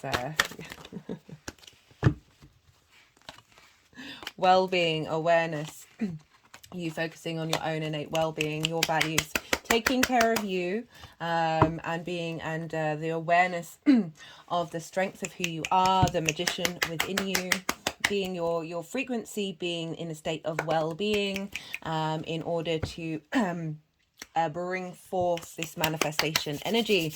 Right, Libra, I'm going to leave it at that. I hope you enjoyed this reading. If anything resonated, hit that like button, leave a comment if you feel so inclined. I would love to hear from you on a personal level. Love to see how the astro weather is affecting you and what turns up. But other than that, be good to yourself, Libra. Be good to those around you, and most importantly, be well until we meet again. Virgo rising. How you doing, Virgo? For those of you just tapping into the Virgo energy, look to where Virgo falls in your chart, the house that it's in, the themes of that house, and apply those themes to the messages that are coming through. Take what resonates, leave what doesn't. But for Virgo rising, you are having this full moon lunar eclipse in Scorpio in your 3rd house. This is the house of communication. This is the house of the things you do on a regular basis. It's your local community. Traditionally, this is the house of the goddess, where we bring our big picture philosophies from the 9th house into our day-to-day, and what we are doing, and like essentially putting meaning into what we're doing on a regular basis. Communication is the key, and like you've been purifying and working through, and like it's a refinement with the South Node being in this sign of how you communicate. What do you want from your local community? What do you want from the way that you do things on a day-to-day basis? This is the South Node is a space of unraveling energy. It's getting to the root of things. And so we've got this this lunation, this culmination, this full moon, this ending, and we're moving through a new portal with all the work that we've been doing. And you have this in your third house, and the third house, and generally Scorpio energy sextiles your Virgo energy. So this is earth and water here. They get along, they're bound by gravity. You're both yin night signs, and a sextile is an aspect of Venus. Venus wants to bring creative energy. She wants to bring love, appreciation, value, a sense of connection, of harmony. It can be linked into relationships, but it's your relationship with the way that you communicate and how you embody that in your actions and your deeds. A lot of creative energy of giving a boost to that, and how you appreciate and how you are appreciated in your local community. The South Node, you be going inward. There can be a sense of isolation or a need to go inward and explore these ideas in a less action-based space. And a letting go of old concepts, transmuting that energy, changing that energy up. And as I said, this is a culmination of this eclipse cycle, and so the nodes will be leaving in July, so we're still going to feel it for a little bit and integrating this energy, but then you may still feel like a bit more active, a little bit more outward, about sort of Six of Cups there. We'll see if that wants to come out. A little bit more active in the way that you're able to express yourself, having gone through such a heavy contemplative state. But again, very creative energy these eclipses have been for you, Virgo, because of that sextile with and being an aspect of Venus, of wanting to get a sense of value and appreciation very quickly with what's been released and what's been started, all these big energies. Because we're dealing with Mars, which rules Scorpio traditionally, we look to where Mars is in your chart, because what's going on with Mars is impacting what's going on with this moon. And Mars for you has moved into the 11th house. 11th house is a very positive house, and this is where your hopes and your dreams are, your friends, groups and alliances, as well as sort of reaping the benefits of your life purpose of the 10th house. And so Mars moving through here, it's Mars is good in this house, even though Mars can find it be difficult in the sign of Cancer, because it is a very positive house. So really being able to take action and motivation on in your hopes and your dreams, those being nourished at this time, interacting with groups and alliances that are going to help facilitate those dreams, just real getting dedication and motivation with Mars being there, and that's feeding into the way that you communicate. So understanding your intuitive root core needs, and how you tap into that intuition and how that is being manifest in your actions, linking into facilitating those hopes and dreams is feeding into this ability to communicate and draw in the kind of community that you want to be a part of, affecting the things that you do on a day-to-day basis that are tied in with your hopes and your dreams. So this energy is being seeded with this big culmination, this release, this clearing out, but welcoming in very strong, potent energy. Because we're dealing with the sun in Taurus, because where there is a full moon and an eclipse, a full moon that is an eclipse, we've got the sun involved. There's always the sun and the moon involved in the luminations, and so Venus rules Taurus, and you have and Taurus for you is in your 9th house of your big picture philosophies. So what's going on with the sun is being impacted by what's going on with Venus. And Venus is in a fellow mutable sign. She's in Gemini. She's squaring your Virgo energy, getting a sense of appreciation and value in the actions that you're taking. So this is the 10th house for Virgo risings. This is your life purpose. This is your career, your direction. This is how the outside world sees you and your reputation. And so Venus moving through here is helping you find value and harmony in bringing together the direction you want to go in, whether that's leveling up a direction you're already aware of, or having more clarity and understanding of the direction that you want to go in after that long transit of Mars being there. And this is squaring your Virgo energy. So this is bringing into manifestation how you embody your sun or your moon in your actions, based off of what it is that you need and want, what brings you creative joy in your career house. And so this energy is feeding into the sun of how you see yourself in the world, really helping the sun know what you love about the direction that you're in, what you love about your life purpose, and getting that love and that value and that playfulness of exploring and engaging and collecting information, feeding into how you see yourself in the world, how you map out your connection with the universe, with philosophy, with science, with nature, with spirituality. All of those things is having a focus of your career. And then Mars is focusing how to embody your hopes and your dreams. So there's a lot of direct, this culmination of where you're headed and what you're doing and how that's impacting how you want to communicate, and how you communicate on a regular basis. My hand is now clicking around my throat chakra and over the Two of Cups, which is about being in union, being in harmony. So I recommend checking out where your Mars and your Venus are, as well as the moon in your natal chart, just to add on added layers of how this is going to show up for you personally, as this is a general reading. Right, so there's going to be 3 piles. We're going to have a pile for the energy of Beltane, this very potent, fertile, life-giving festival of adoration and reverence for our sexual energy, our creation energy. And then the second pile will be the eclipse itself. What if there's anything that needs to be cleared out, what's being cleared out, and how this energy is going to culminate. The third pile is how this energy is all manifesting and integrating in that area of your life, that Scorpio area of your life, and how it's raising that part of your life up and how it's moving forward. And that's everything that I wanted to say. I'm going to keep shuffling until the energies put the deck down. And this is a time when I'm quiet. So this is a time of integration, stillness. You've just received a lot of information. Now's the time to let that all digest and see what intuitive hits come up for you that are linked into your personal experience. Perhaps something from the visuals of the cards that you've already seen here.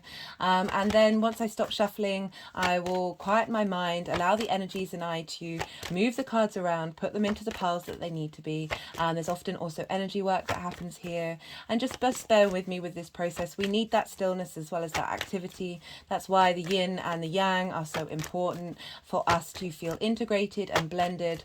We need our sleep as well as our activity. So it's all about balance. So I will come back and talk about those energies with the cards once everything's been cleared and worked on and all the messages have come out from the tarot.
just had an energetic release.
So we've got for the energy of Beltane. All these energies are very, very interlinked. As I said in the introduction, Beltane, even though now it's celebrated on the 1st of May, was linked into the full moon and celebrating it on the night of the full moon. So this is all very much interlinked, and it's very fertile, passionate energy. We've got the 10 of Wands and the 8 of Cups. It's implying of you've been going on a journey of removing burden, and this is leaving habits that may have felt comfortable but are actually limiting you, taking on too much work, not being able to see. Well, also the 10 of Wands is, work is important in life, but it's more the position of the figure here, right? They're hunched over, they're not able to see the joy of the experience. It's a very heavy experience, and this is implying that you've been going on a journey to change that perspective. And linked into communication, it's like feeling like there's a lot of things that need to come out, a lot of energies that may have, communication isn't just linked into speaking, it's linked into any kind of form of dialogue and interchange that you're having where information is being shared, right? So just this sense of being of not necessarily being able to experience the journey of communication, that there's now this movement to a higher perspective of seeing things clearly. The Death card's shown up. This is the Scorpio card. The heaviness of the Eclipse is of just sort of that refinement of clearing out that energy of burden. This Beltane energy bringing in this ability to let go, to transmute, so I forgot to mention the introduction, when they do this, when they put the cards in front of each other, it's like those are the messages, that's what's come out, that's what needs to come out. But I love how we've got the Strength card crowning this, because it's implying this is the lust for life as well. In the Toss Tarot, another word for strength was lust. This is bringing into harmony our cognitive rational mind, our higher self, with our animal sort of emotional instinctive response mechanisms through love and kindness, right? There's this balance, this ability, once we're in balance, to then really appreciate what it is that we're expressing, and how we're living in this world, rather than this sense of heaviness and not being able to stand up with that sense of balance. Look, you see this figure, they're over on one side, there it isn't that that state of harmony. And so the fertile energy that's coming in is really helping bring in, the strength card came up for that energy of like this balance of the feminine and masculine, the balance of these two other elements, like integration and balance is so key. And that's really highlighting that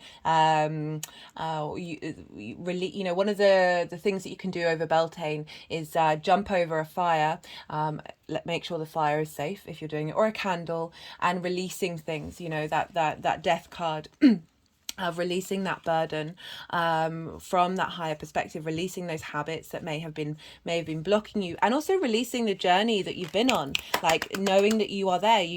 This is about going to seek a higher perspective, and the strength card is coming in and saying, well, you've got there, you've got to that point. It's just going with the Virgo crystal. This one's always on the table.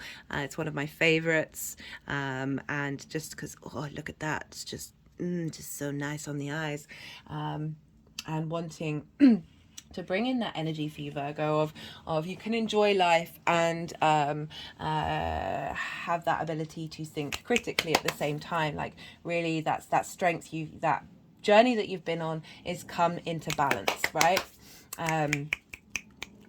And it's being boosted by the energy lines, the earth lines that are around for us at this time. For the energy of the eclipse, we have the Mars card, and this is about again, that sort of that pulling down of structures that didn't serve you, that that you've been purifying and going through, and eclipses can feel very disruptive, but whatever's coming down around this time is to facilitate you, because look at this is the energy of the eclipse. And how this is the vibration of it that's coming in, having cleared out old structures that I really feel like you've been working on that anyway, right? But when I talk about this eclipse, this penumbral eclipse, it's this subtle, like really just getting rid of those lingering energies that we might not have noticed. And we've got the Two of Cups, the Nine of Pentacles, and the Knight of Wands. I love this for communication, because this is about so this is the feminine, masculine, and spirit. I talk about this a lot. We've got all of this within us, bringing that into balance, but there's a quality there. There's also the caduceus, which is the staff of Mercury, which is also the image that's used for doctors and for pharmacies, of sense that healing, that the way that your communication is in balance, and it's coming from a place of love, but it's that with that balance and love and understanding of your day-to-day and how you communicate and what it is that you want to express and how you embody yourself is very independent. It's very much your energy, it's nobody else's, and you're making the decisions. This energy is helping you make decisions that are here to provide abundance in the long term. This is about cultivating this inner autonomy from a place of love and integration. And we've got, crowning it, we've got the Knight of Wands. This is fast moving action, being able to defend your voice and be able to be passionate in the way that you express yourselves, be very creative. There's a sense of movement and momentum, but it's moving away from that sort of stillness of the South Node being there, of like, now that you've understood the truth of who you are, you're able to express yourself from love and kindness. You've got love and kindness coming in here, but also this real strength of your independent self, being able to be freely able to express yourself. We have for these energies moving forward, and how they're integrating in this area of your life. We've got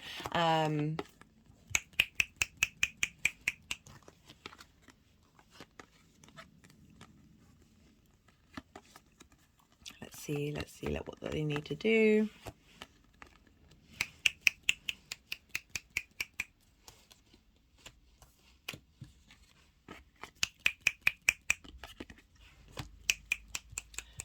I'm just going to wait until they finish, because I mean, I can see the message of what's coming through the cards. You know, the Wheel of Fortune is about a change of fate. This is very eclipse energy. Fates, eclipses are very fated, very big energy that we don't necessarily have control over. And it's implying that there's a shift and change. The fates, the wheel is turning upright.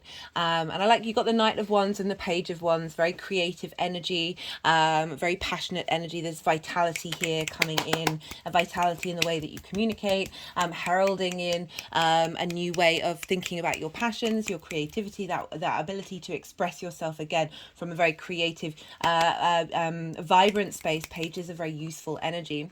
And we've got the Three of Pentacles and the Nine of Cups. So what's being heralded in is this knowing your own mastery in the way that you communicate, knowing the skills that you have. It's also about collaboration. So if there's lots of different things that you're trying to communicate, they're all working together. And we've got the genie in a bottle card, the Nine of Cups. This is wish fulfillment, but also it's a sense of feeling gratitude and abundance in every area of your life, and feeling as if all your wishes have come true. But I like how that's come up with a very positive card, the Wheel of Fortune, and this sense of mastery as well as collaboration, and the youthfulness, the energetic energy of of the vibrancy of the Page of Wands, of moving from a space of that burden, and that weight. Work is good, but when it feels like it's a crushing weight, not so much, guys, not so much. And I like now this sense of this, just feeling very secure in yourself, and being able to feel very emotionally connected and in that space of abundance. For some of you, is your wishes coming true with this eclipse? But oh yeah. Right, I'm going to pull some clarification cards. These will either be nuances to the messages that have come through, new messages altogether, or just straight up repeating the messages that are already here. This is when the universe says, I've said what I've said. Here's a confirmation of it. This is the numerology deck. I was talking about that, this person's very, sure of themselves, very confident in who they are. They're not your ability to express your individuality. Like it just feels like there's there were blocks getting in the way of, really you being able to express your true sense of love and devotion, which we all have within us, that it's just been it's something that has been we've had a lot of energetic blocks, and these are being cleared. We're soul integrating, guys. For those of you regulars, you're hearing me talking about this a lot lately. We've had a lot of karmic clearing, and just getting to be able to understand your own power, your own mastery, and in the ability to create and manifest in the way that you communicate. Right, so as I was saying, I put all the decks in the description box. You're kidding me. Right, so they're just going, I've said what I've said. Communication, and this feeling good about it, feeling good about how you're communicating and what it is that you're communicating about.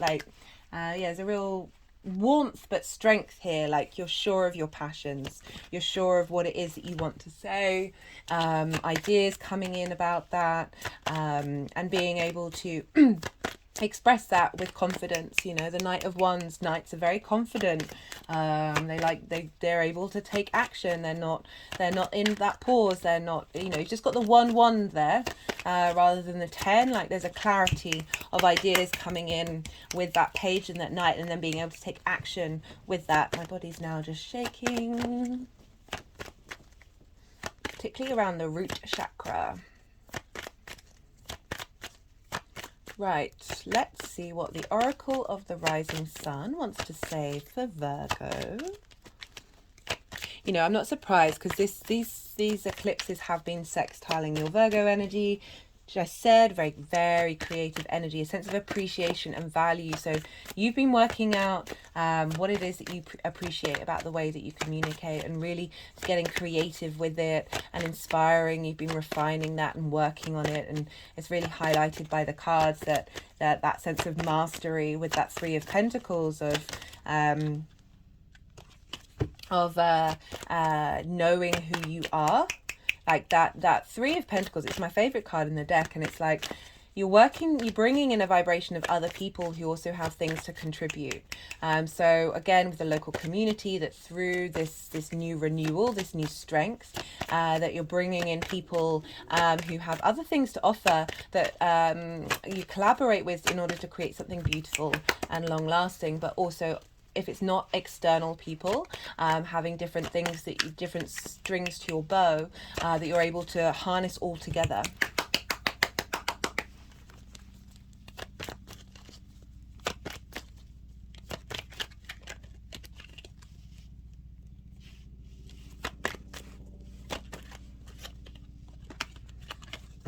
Right, I'm going to put that deck down. It's I love that deck, but it's often very reluctant. Even when I clear it and do things with it, it is what it is. But yeah, I like how nuanced it can get with the messages that come through. This is the First Light Tarot. This is a mixture of major arcana, question cards, statement cards, got strategy come in. So what's coming in with that Nine of Pentacles is like thinking long term, like the energy that's coming through is helping you cultivate your long-term goals with that sense of abundance, that sense of individuality of who you are and how that applies in the way that you communicate from a real place of it's not short-term thinking, especially with the Strength card as well. What is going on with this deck? Let's see what they want to do.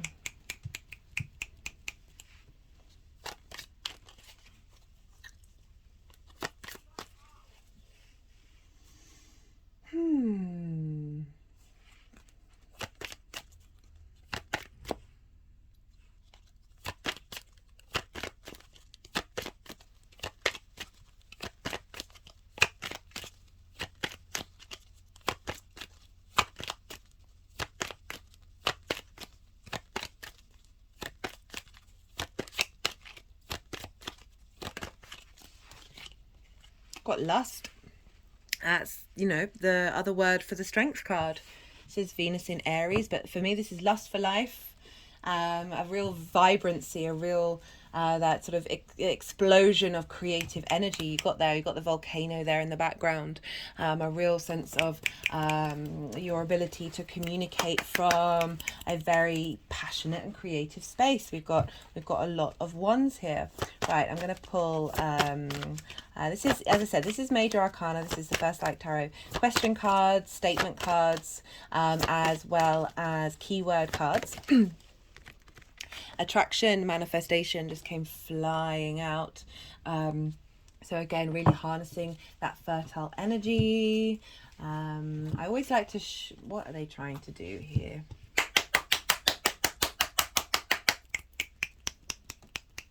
The energy's been very frenetic today. The moon is sextiling Mars and trining Uranus. I started recording this when the Ascendant was on Mars during a Mars hour, so it's just very like, whoo. Okay, right. Should we do final message? Final message for Virgo. What do you want to say to Virgo?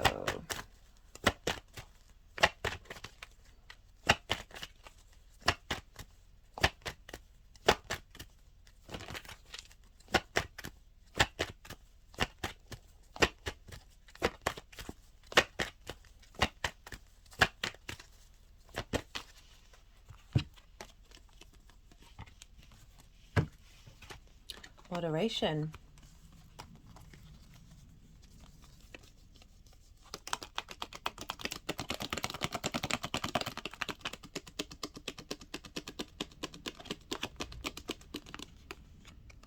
Okay, that's interesting. So kind of getting that maybe there's been blocks to your communication, especially with that Ten of Wands, of being so overloaded that you can't see clearly. But with the Page of Wands is implying, and with it being in reverse here, is implying that is shifting. That moderation is being, they're just going underneath all the cards for the eclipse. But the eclipse is clearing out, like the South Node is where you go inward. Like it's a blocking, it is a block, it can be a blocking energy that with that final eclipse, we're clearing out that moderation, of that withdrawal, that can now open up further for you, and more messages coming in, more a lease of life, of creativity, even if you've already got it, like an even bigger boost at this time for you, Virgo. Right, I am going to leave it at that. I really enjoyed this reading. I hope it resonated with you. If it did, hit that like button. Leave a comment if you feel so inclined. I'd love to hear from you on a personal note to see how the astro weather is turning up for you. Be good to yourself, Virgo. Be good to those around you, and most importantly, be well until we meet again. Leo rising. How you doing, Leo? For those of you just tapping into the Leo energy, look to where Leo falls in your chart, the house that it's in, the themes of that house, and apply those themes to the messages coming through. But for Leo rising, you have this eclipse in your 4th house. Scorpio energy squares Leo energy. Square is an aspect of Mars, can bring up conflict, frustration, drama, competition. If any of these things come up, be mindful of them and understand the lessons that are coming from it. Figure out your core needs in the long term and flip that vibrational frequency. But eclipse energy is big energy. It's almost sort of unavoidable, whatever's coming in. But squares are also a very powerful manifestation tool.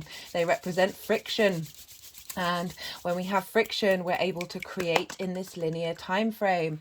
So this fixed energy, all the fixed signs have been going through it for several years. This is the final eclipse with the nodes being there. We will have an eclipse in Taurus later on in the year, but the nodes will have moved into Aries and Libra.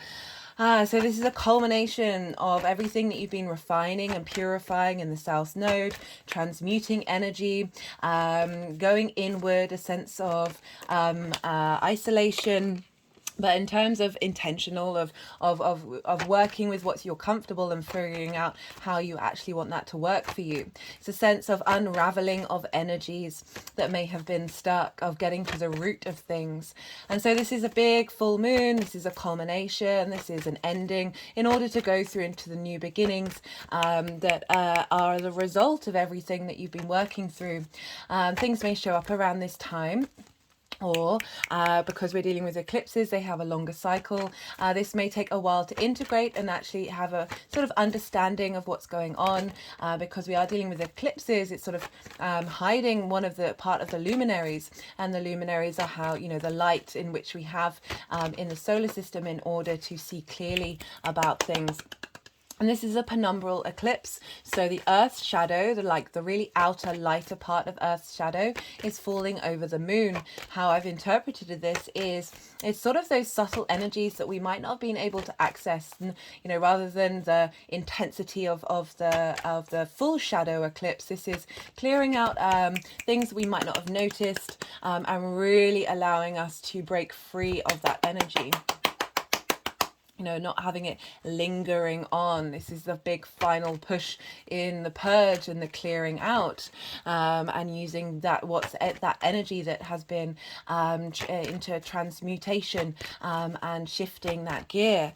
So the 4th house for you, Leo rising, this is the house of your roots and your foundations. This is the strength of who you are. It's your ancestors, it's your lineage, your parents, the roof over your head, and the things that you do in private. It's a very personal part of your chart. It's right at the bottom, and so that's why it represents those foundations, those foundations that you've been trying to purify and strengthen, and clearing out energy that is blocking that power, blocking that ability to transform. And so this square is all sort of is squaring all of your Leo energy. So it could be like opposing forces of how you embody yourself in your sun and your moon. If these things are coming up, it's knowing that they are being cleared out. Or as I said, very powerful manifestation of getting your foundation strong, this connection to your ancestors, feeding into how you embody yourself, your sense of who you are. It's your body, it's your physical appearance. So sort of strengthening energy coming in, very powerful. Scorpio is very powerful in terms of magic. It's this core emotional space that we have within us. And yeah, just yeah, you've been going through a lot. There's been a lot of change going on in your structures, perhaps people moving in and out of your home, the sense of transformation in family dynamics as well, the people that you live with, and what you need to do in your personal life, and how that supports you in how you embody your sun or your moon in your actions and your deeds. So that's the sort of energy that's floating around for this eclipse. I recommend, with eclipse energy as always, you know, it's not really a time to get in the way of the energy, basically. So not doing intentions or magic around this time, just being in that flow of that energy, and seeing what comes up, rather than, you know, this is, as I said, really big, intense energy, and that sometimes the universe has ideas for us that are beyond our imagination, and allowing that eclipse energy to work its magic, essentially. Right, because we're dealing with Mars, which rules Scorpio traditionally, we look to where Mars is in the chart, because this is going to add, so what's going on with Mars is impacting the moon. So wherever Mars is, it's and what house it's in is going to add on a layer of what this lunation means to you. And Mars is in your 12th house, has been for some time now. The moon is currently, it might have moved out of a sextile with Mars by now, but certainly at the beginning of this recording was sextiling Mars in Cancer. And so this is in your 12th house. This is your hidden house, your house of mysteries. This is the house of your unconscious mind, your limited beliefs, your trauma responses. It's those constructs of who we are that we then spend time questioning and understanding. It's also right at the root of under that is our soul, our magic. That which is hidden from us, but the power of that. This can be a house linked into depression, loss and grief, because it can be quite a heavy place where you're navigating limiting beliefs and trauma responses, especially with Mars being there. But it's also, you know, we're dealing with Cancer here, so especially in the 12th house of your dreams, having very potent energy right now, helping you clear out, defending you in your in that unconscious space in order to open up your conscious mind, right? And so that magic of Mars, understanding your true core motivations in the actions that you take based on that soul response and the magic within you, as well as helping you navigate those difficult energies of, as I said, trauma and limiting beliefs and constructs that don't serve you in the long term and are here to be transformed.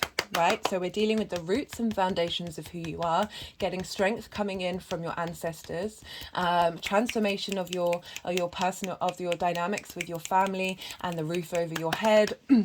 And Mars is facilitating your, like, that what gives you motivation from a very core level, feeding into one of the, you know, it's an angular house.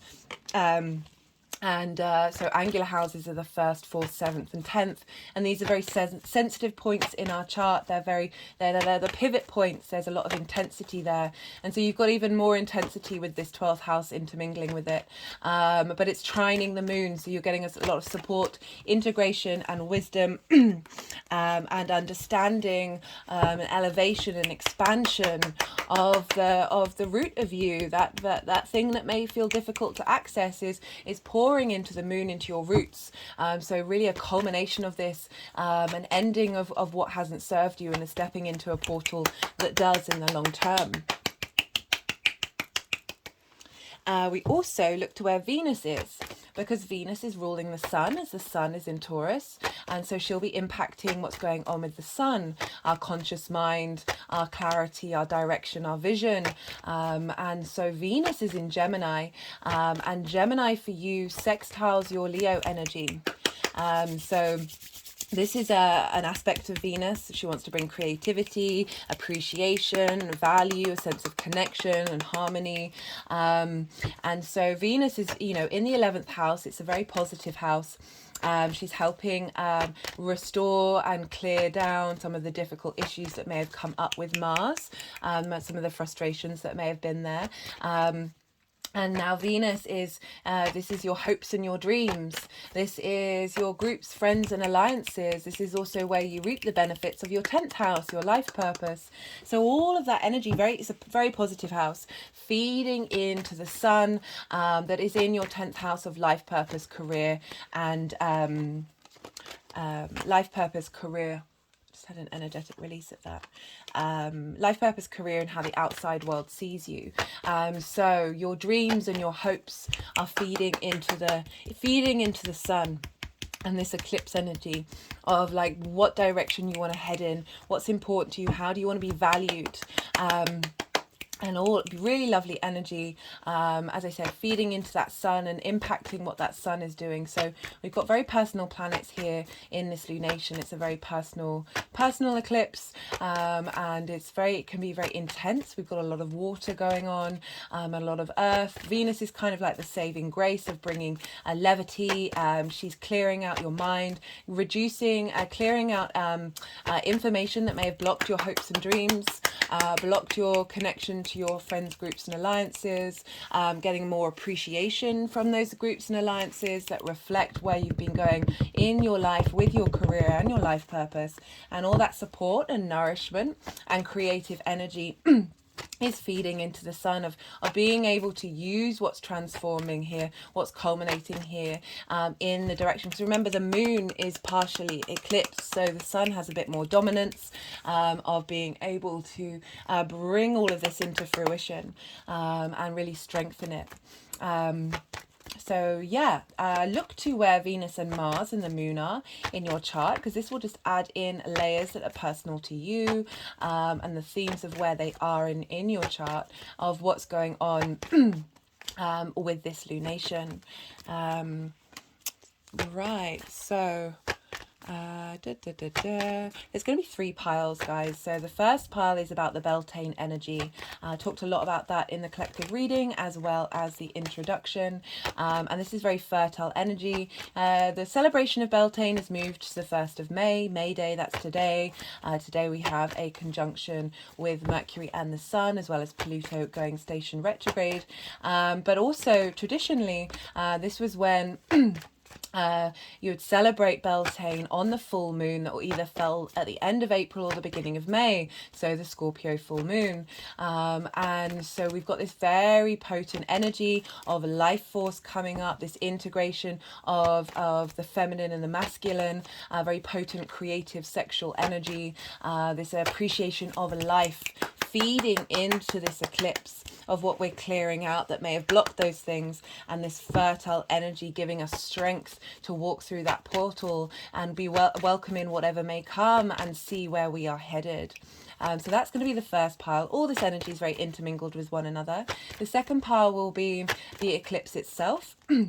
And the third pile are the energies, how this is integrating and manifesting in that area of your life for you, the 4th house, Leo rising, and how that's going to move forward. And so, yeah, that's kind of everything that I wanted to say. So this is a time when I'm quiet. I'll keep shuffling until the energies put the deck down, and then I'll quieten my mind, allow the energies and I to work through and do some energy work, put the cards into the right piles, and this is a time of integration. So this stillness, which is very important, is helping us integrate all that information that's come through, maybe get some intuitive hits of how that's relating to you on a personal level, and just generally just that we need our rest as well as our activity, and the balance is really important right now. And so do bear with me during this process. It's all part of our journey of integration, guys. So then I'll start talking when the piles are in the right order. I'll bring in those messages from the energies and link them into what the tarot has to say. So I just wanted to mention, because it's a square, right? And because we're dealing with a lot of water here, especially with the 12th house, that this could feel very emotional. This could be very intense, and just go with it and realize and appreciate that intensity, appreciate the emotional connection that you're having to this. And if any of it feels uncomfortable, it's about letting it go and letting it pass through you. And just be really mindful of your physical body, your spiritual and mental headspace during this energy. But I really love squares. This is very powerful manifestation energy, and it's because it's happening in an angular house. This has got a big impact in your long-term trajectory. Right, so I'm going to be quiet now, and we'll begin speaking when we get the other side of this.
I still want to do some energy work.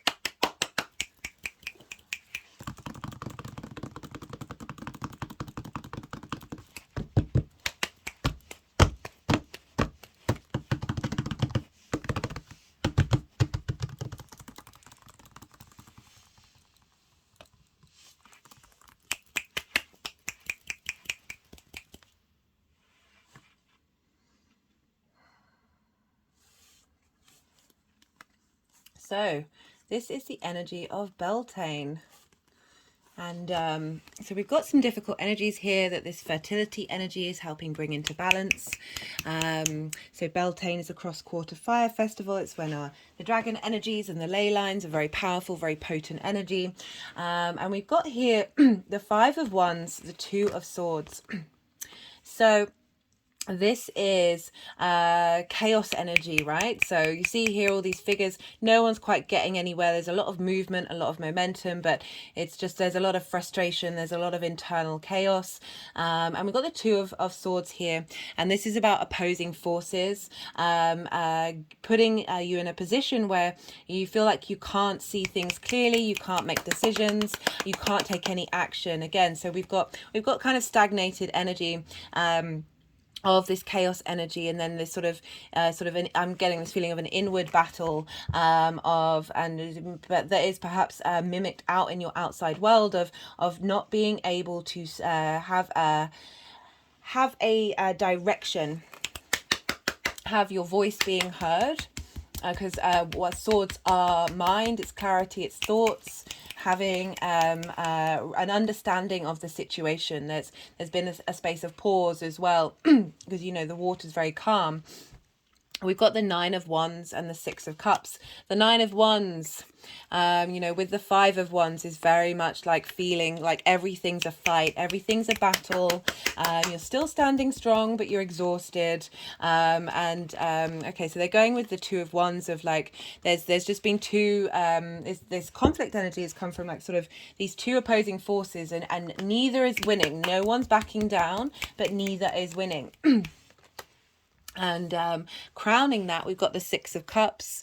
This is about appreciating gifts from the past, gifts from there's a sweetness with the Six of Cups. It's bringing in a sense of peace, tranquility, of being able to understand these situations with a sense of love and appreciation, even if they may have been difficult. You're just being able to see this fertile energy, this abundant energy is coming in and just making life a little bit easier. And it's also it can be gifts from past lives.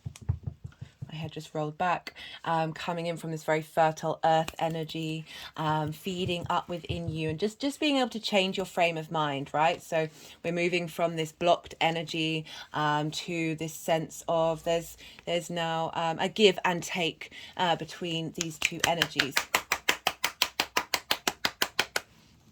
We have the Page of Swords and the Wheel of Fortune. So through this energy, being able to sort of change that dynamic, this is looking to the past but moving to the future.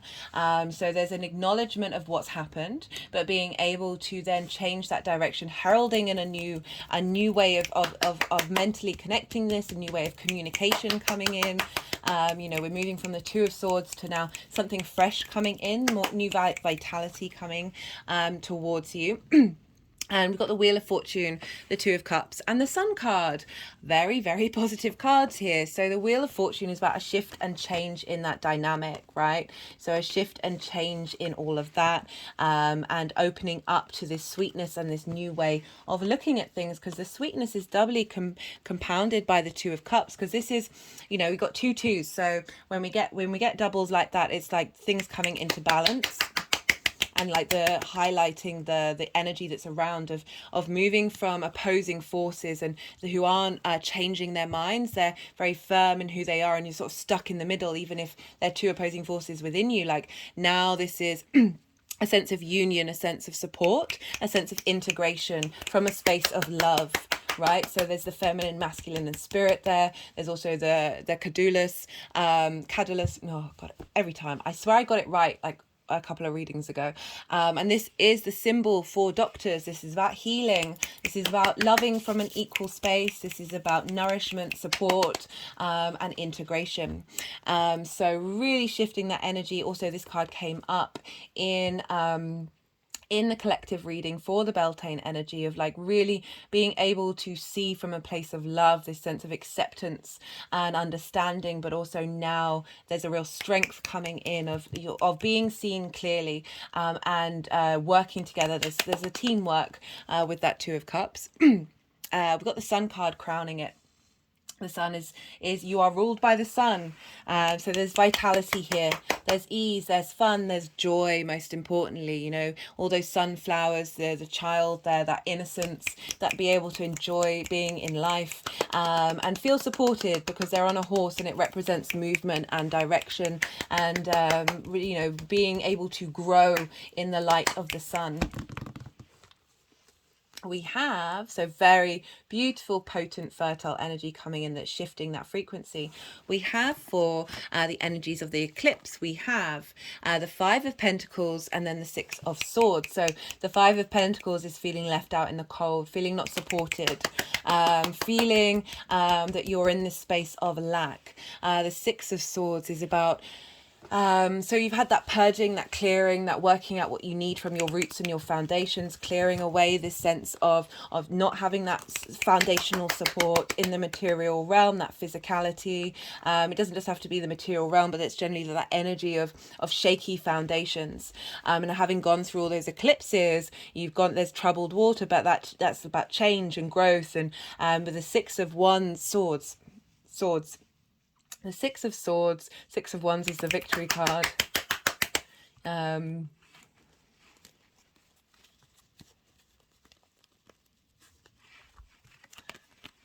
are they wanting to do?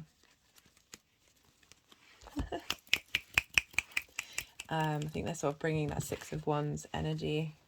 Do they want me to shuffle? The Magician is also on the bottom of the deck, guys.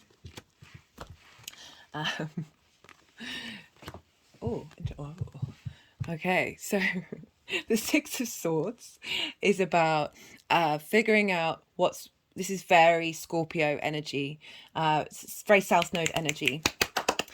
Because it's about trying and testing things and taking with you what's important. So that South Node of refining what you're comfortable with and transmitting and using, and only like that purification of what you have, and then you're from a really strong position. This is, you are protected and you're being taken on a journey to clearer waters. So got the Page of Cups. So this is vitality, creation energy, creative, imaginative energy coming in, of this vitality, this heralding in. Didn't you get a page? Yeah, you've got two pages as well. So two pages and two twos. What else was there? And two fives. And two fives and two sixes. Whoa, okay. So that's a lot of, that's two fives, two fives, two sixes, two sixes. Oh, no. Wait, where am I? What am I doing? Yeah, there. That with that one, and two twos and two pages. That's a lot. That's a lot of duplicate energy coming through for you, Leo. Right, so the Page of Cups is this freshness, this vitality. We're dealing with water here in Scorpio, of being able to tap into your imagination, tap into your creativity, having refined everything, having purified it. You're going onto this journey of clearer waters, of really being able to have this more playful energy, this rather than this heavy energy, and for the eclipse energy, the Magician and the High Priestess. So it was originally the High Priestess, but they wanted the Magician to come in. But this is in, you know, this is in particular of like of knowing the power of your innate core of your emotional space, right? This, the High Priestess, this is the moon card, so we've got this sense of receptivity of knowing your innate power, knowing that you draw things towards you on an internal space. Your higher self is very much in command, and this is bringing that energy into you, into the conscious form, because we also have the Magician. And the Magician knows that it has the resources that it needs in order to create magic in this world, in order to manifest by taking action. So you've both got this drawing in, and through that innate knowledge, that intuition of the High Priestess, of, you know, this is combined with Mars being in the 12th house as well, and your hopes and dreams of Venus in Gemini, which is a Mercury ruled sign, of bringing these two energies together in order to appreciate, know that your instinctive responses are helping to create magic. And in your home, it's like those foundations that you're building, these are the foundations that are going to be left after that eclipse, right? This is incredibly powerful energy. I'm just wanting to put that with this snake ring that I have, this rising of the Kundalini energy, this very potent life force coming in and feeding into the strength of your intuition and your manifestation. Those foundations, also the support from your ancestors, giving you that strength, giving you that vitality, supporting the journey that you've been on, and being very in that sense of gratitude and receptivity between that Six of Cups, between you and the past. As I said, appreciating the journey that you've been on and supporting that, and sharing, clearing those energy lines and opening up their magic and your magic to intermingle. We have, for this energy, integrating and manifesting moving forward. We've got the Ace of Cups and the Queen of Cups, so heavy water energy. Rather than feeling left out in the cold, rather than feeling battered and bruised in that chaotic energy, we've got the Ace of Cups, so we've got renewal here. We've got a sense of abundance. In terms of feeling, and there's peace here as well, so your home life being at peace, but there's just this your foundations are coming from such a strong place of love and nourishment, that you are able to nourish yourself from this energy. And the Queen of Cups is being able to feel nourished, feel supported, feel that those foundations are coming from okay, they're just putting the King of Wands and the Queen of Cups in front of each other. Just had an energetic release. So this, you're nourishing your passions. We've got the World card, Judgment, and the King of Wands. The World card is knowing yourself. The world opening up to you because of this knowing of this self, these strong foundations. This is the Saturn card. Saturn is comes along and shakes up those foundations that don't serve you in the long term, and this is sort of implying that the shake-ups in your foundations that you've been going in, and you know, this is the 4th house of foundations, that the more we have those strong foundations, the more you know yourself, the more the world opens up to you. We've got Judgment and your passions being enacted with the King of Wands there. We've got Judgment, which is resurrection. This is ascension. This is every part of you, though, of being resurrected, and that frequency shifting and changing from this really strong place of understanding and being in control of the situation. And then crowning it, we've got the King of Wands. So fire energy, your Leo energy coming in, of being able to take action, creative energy, passionate energy, being able to move and really be able to harness the strength of your own autonomy and decision making, and not feel like you're on shaky ground. You're on strong ground here, and you're able to utilize those foundations, that dynamic, what you have going on there, in how you embody yourself in your actions and your deeds, because this is all squaring your Leo energy. And, you know, bringing in the fact that the sun is in Taurus, like that's your life purpose, that's your direction that you're headed in, your career, how others see you as well, the sun shining on that and opening that up, that world just, you know, it is this a completion energy, but it's this very grounded of the more that we know ourselves. This is why I focus on the inner work. The more our frequency changes, the more then that reverberates in the outside world. Right, I'm going to pull some clarification cards for you, Leo. This is either going to be new messages coming in, nuances to the messages that are already here, or straight up confirmation of messages that have already turned up. And speaking of straight up confirmation, we've got intuition with the High Priestess, 2, 22, 3 twos. I just had a big energetic release at that.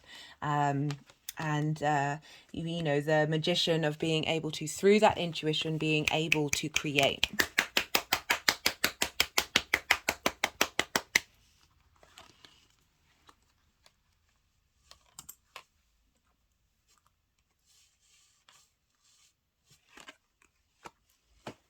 I'll just zoom out a little bit so you can see where the magician is.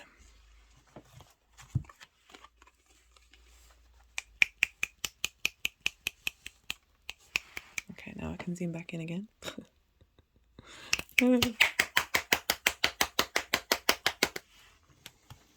Love it. Right, which deck do I want to pull from now? So this is the Oracle of the Rising Sun. I put all the decks in the description box, so if any of them take your fancy, they are there for you to check out. Right, what does the Oracle of the Rising Sun want to say to Leo? Okay, now they put all those cards back. It was in Inheritance, Bluff, and I can't quite remember the other one.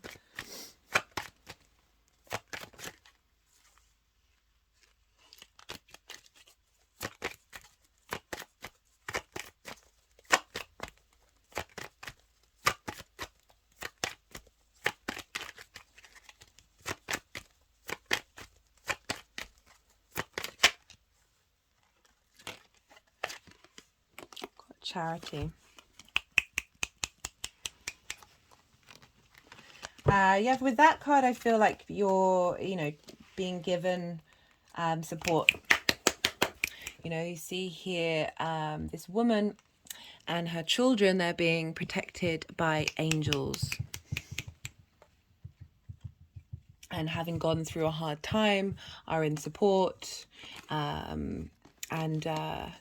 There's charity isn't a bad thing, obviously, that you are being energetically supported at this time. As I said, the fixed signs have been going through it, and now we're coming to the end of a very what feels like a very long cycle for all the fixed signs, and wherever you have your fixed signs in your chart, that's still going to be a very big part of your life that's been uprooted. Fixed signs struggle with change, and so having the nodes moving through fixed signs is difficult, but that change is, you know, that unblocking of that fixed area really is just opening up a whole new dynamic, a whole new space of being able to then use that fixed energy that serves you.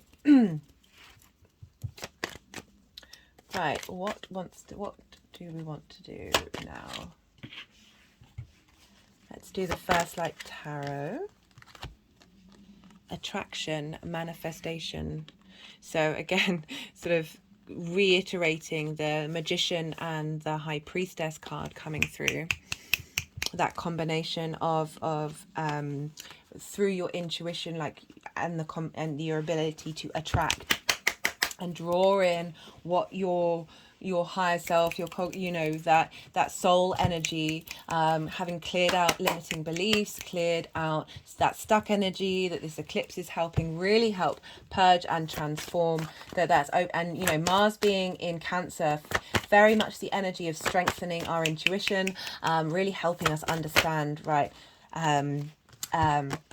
helping us understand the core motivations of how to use that intuition that might have been blocked by that stuck energy, especially in the 12th house. We've just got the Lovers card, union, matters of the heart, choices, physical love.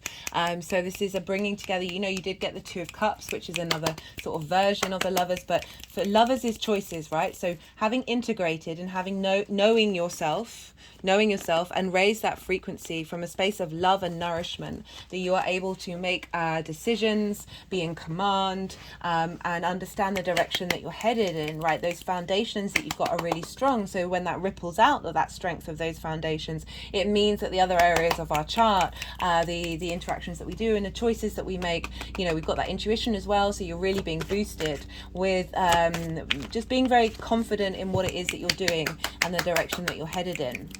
Right, so the Lovers is, it, you know, like the Two of Cups, has the feminine, masculine and spirit, as well as the natural world of, like, when we integrate these things, when we bring this all inwards into our foundations, that strength of who we are then able to make decisions that suit us. We've got healing and service to others.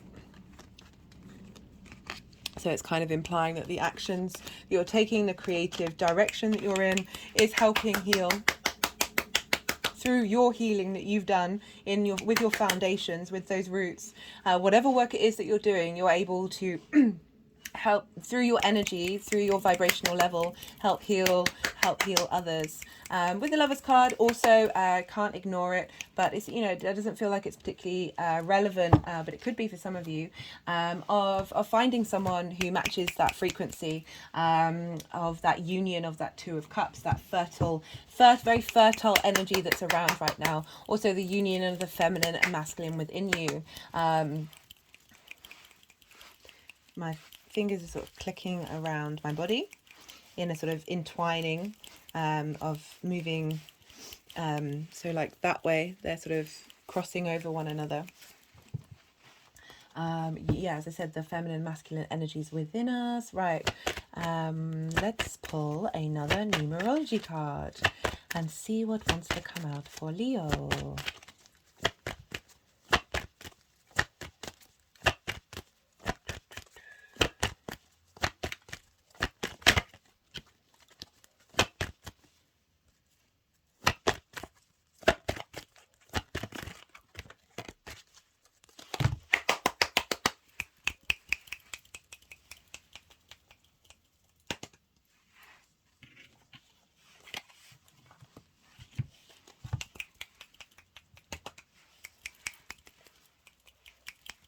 Okay, they're just drawing all the energies to that reddening card.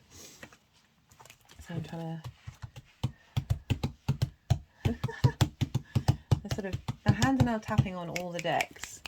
They've never done that before. So let's see. Oh. Okay, guys. Is this it? Is this the end of the messages? Is this what you're trying to tell me? The energies have been very frenetic today. It's I started recording this, it's the moon's day. Started recording when the Ascendant was conjunct Mars, the moon was sextile Mars and trine Uranus. It also started this at the Mars's hour, so there's a lot of frenetic energy. They've actually been quite well behaved for this reading, apart from right now.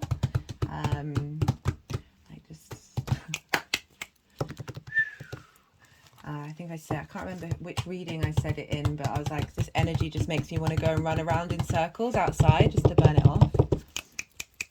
And with the Libra reading, I had to stop the video and clear the energy. And let's see what wants to come through. We've pulled quite a few cards from the First Light Tarot, guys.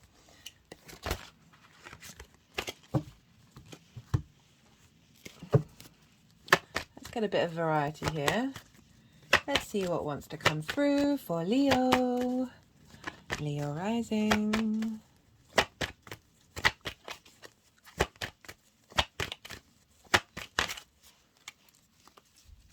Got the Patience card. And that this energy has been testing your patience. My head's just gone back, but also you've been very patient with it.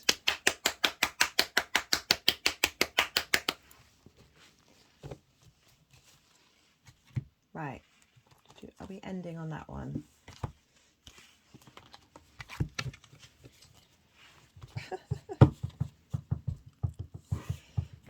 Oh.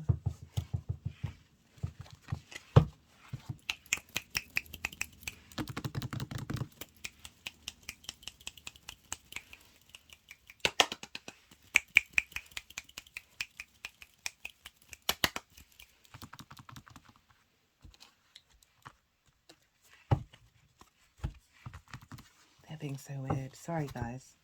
I mean, there's I'm not. Yeah, it's could either just stop the video, or just let it carry on. So. I realise the moon is in Virgo, and the last time I recorded a video series in Virgo for the Libra full moon, I spent most of the time apologising. So it's definitely Virgo energy. So do ignore the apologies. It is what it is. We are here to experience the experience. You're either in it or you're not. And one day I will learn not to be self-deprecating. We're all on this journey together, guys. We keep trying. All you can do is try your best and be mindful and be aware of what comes up and who you are, and try again. Try again. Right. Okay. I mean, for me, I kind of feel like there's a final message that wants to come out, but the energies are just being like, no, we're going to mess you around for a bit. Patience really is a virtue. I struggle very much with being patient. Got nature. Okay. It is your nature to shine brightly, Leo. Asking you to get out in the sun, to feel the sun's rays at this time, but also you are ruled by the sun, so your vitality is important to the collective, and wherever that Leo falls in your chart, it is your nature to shine in that area, and yeah, what else wants to come through with that?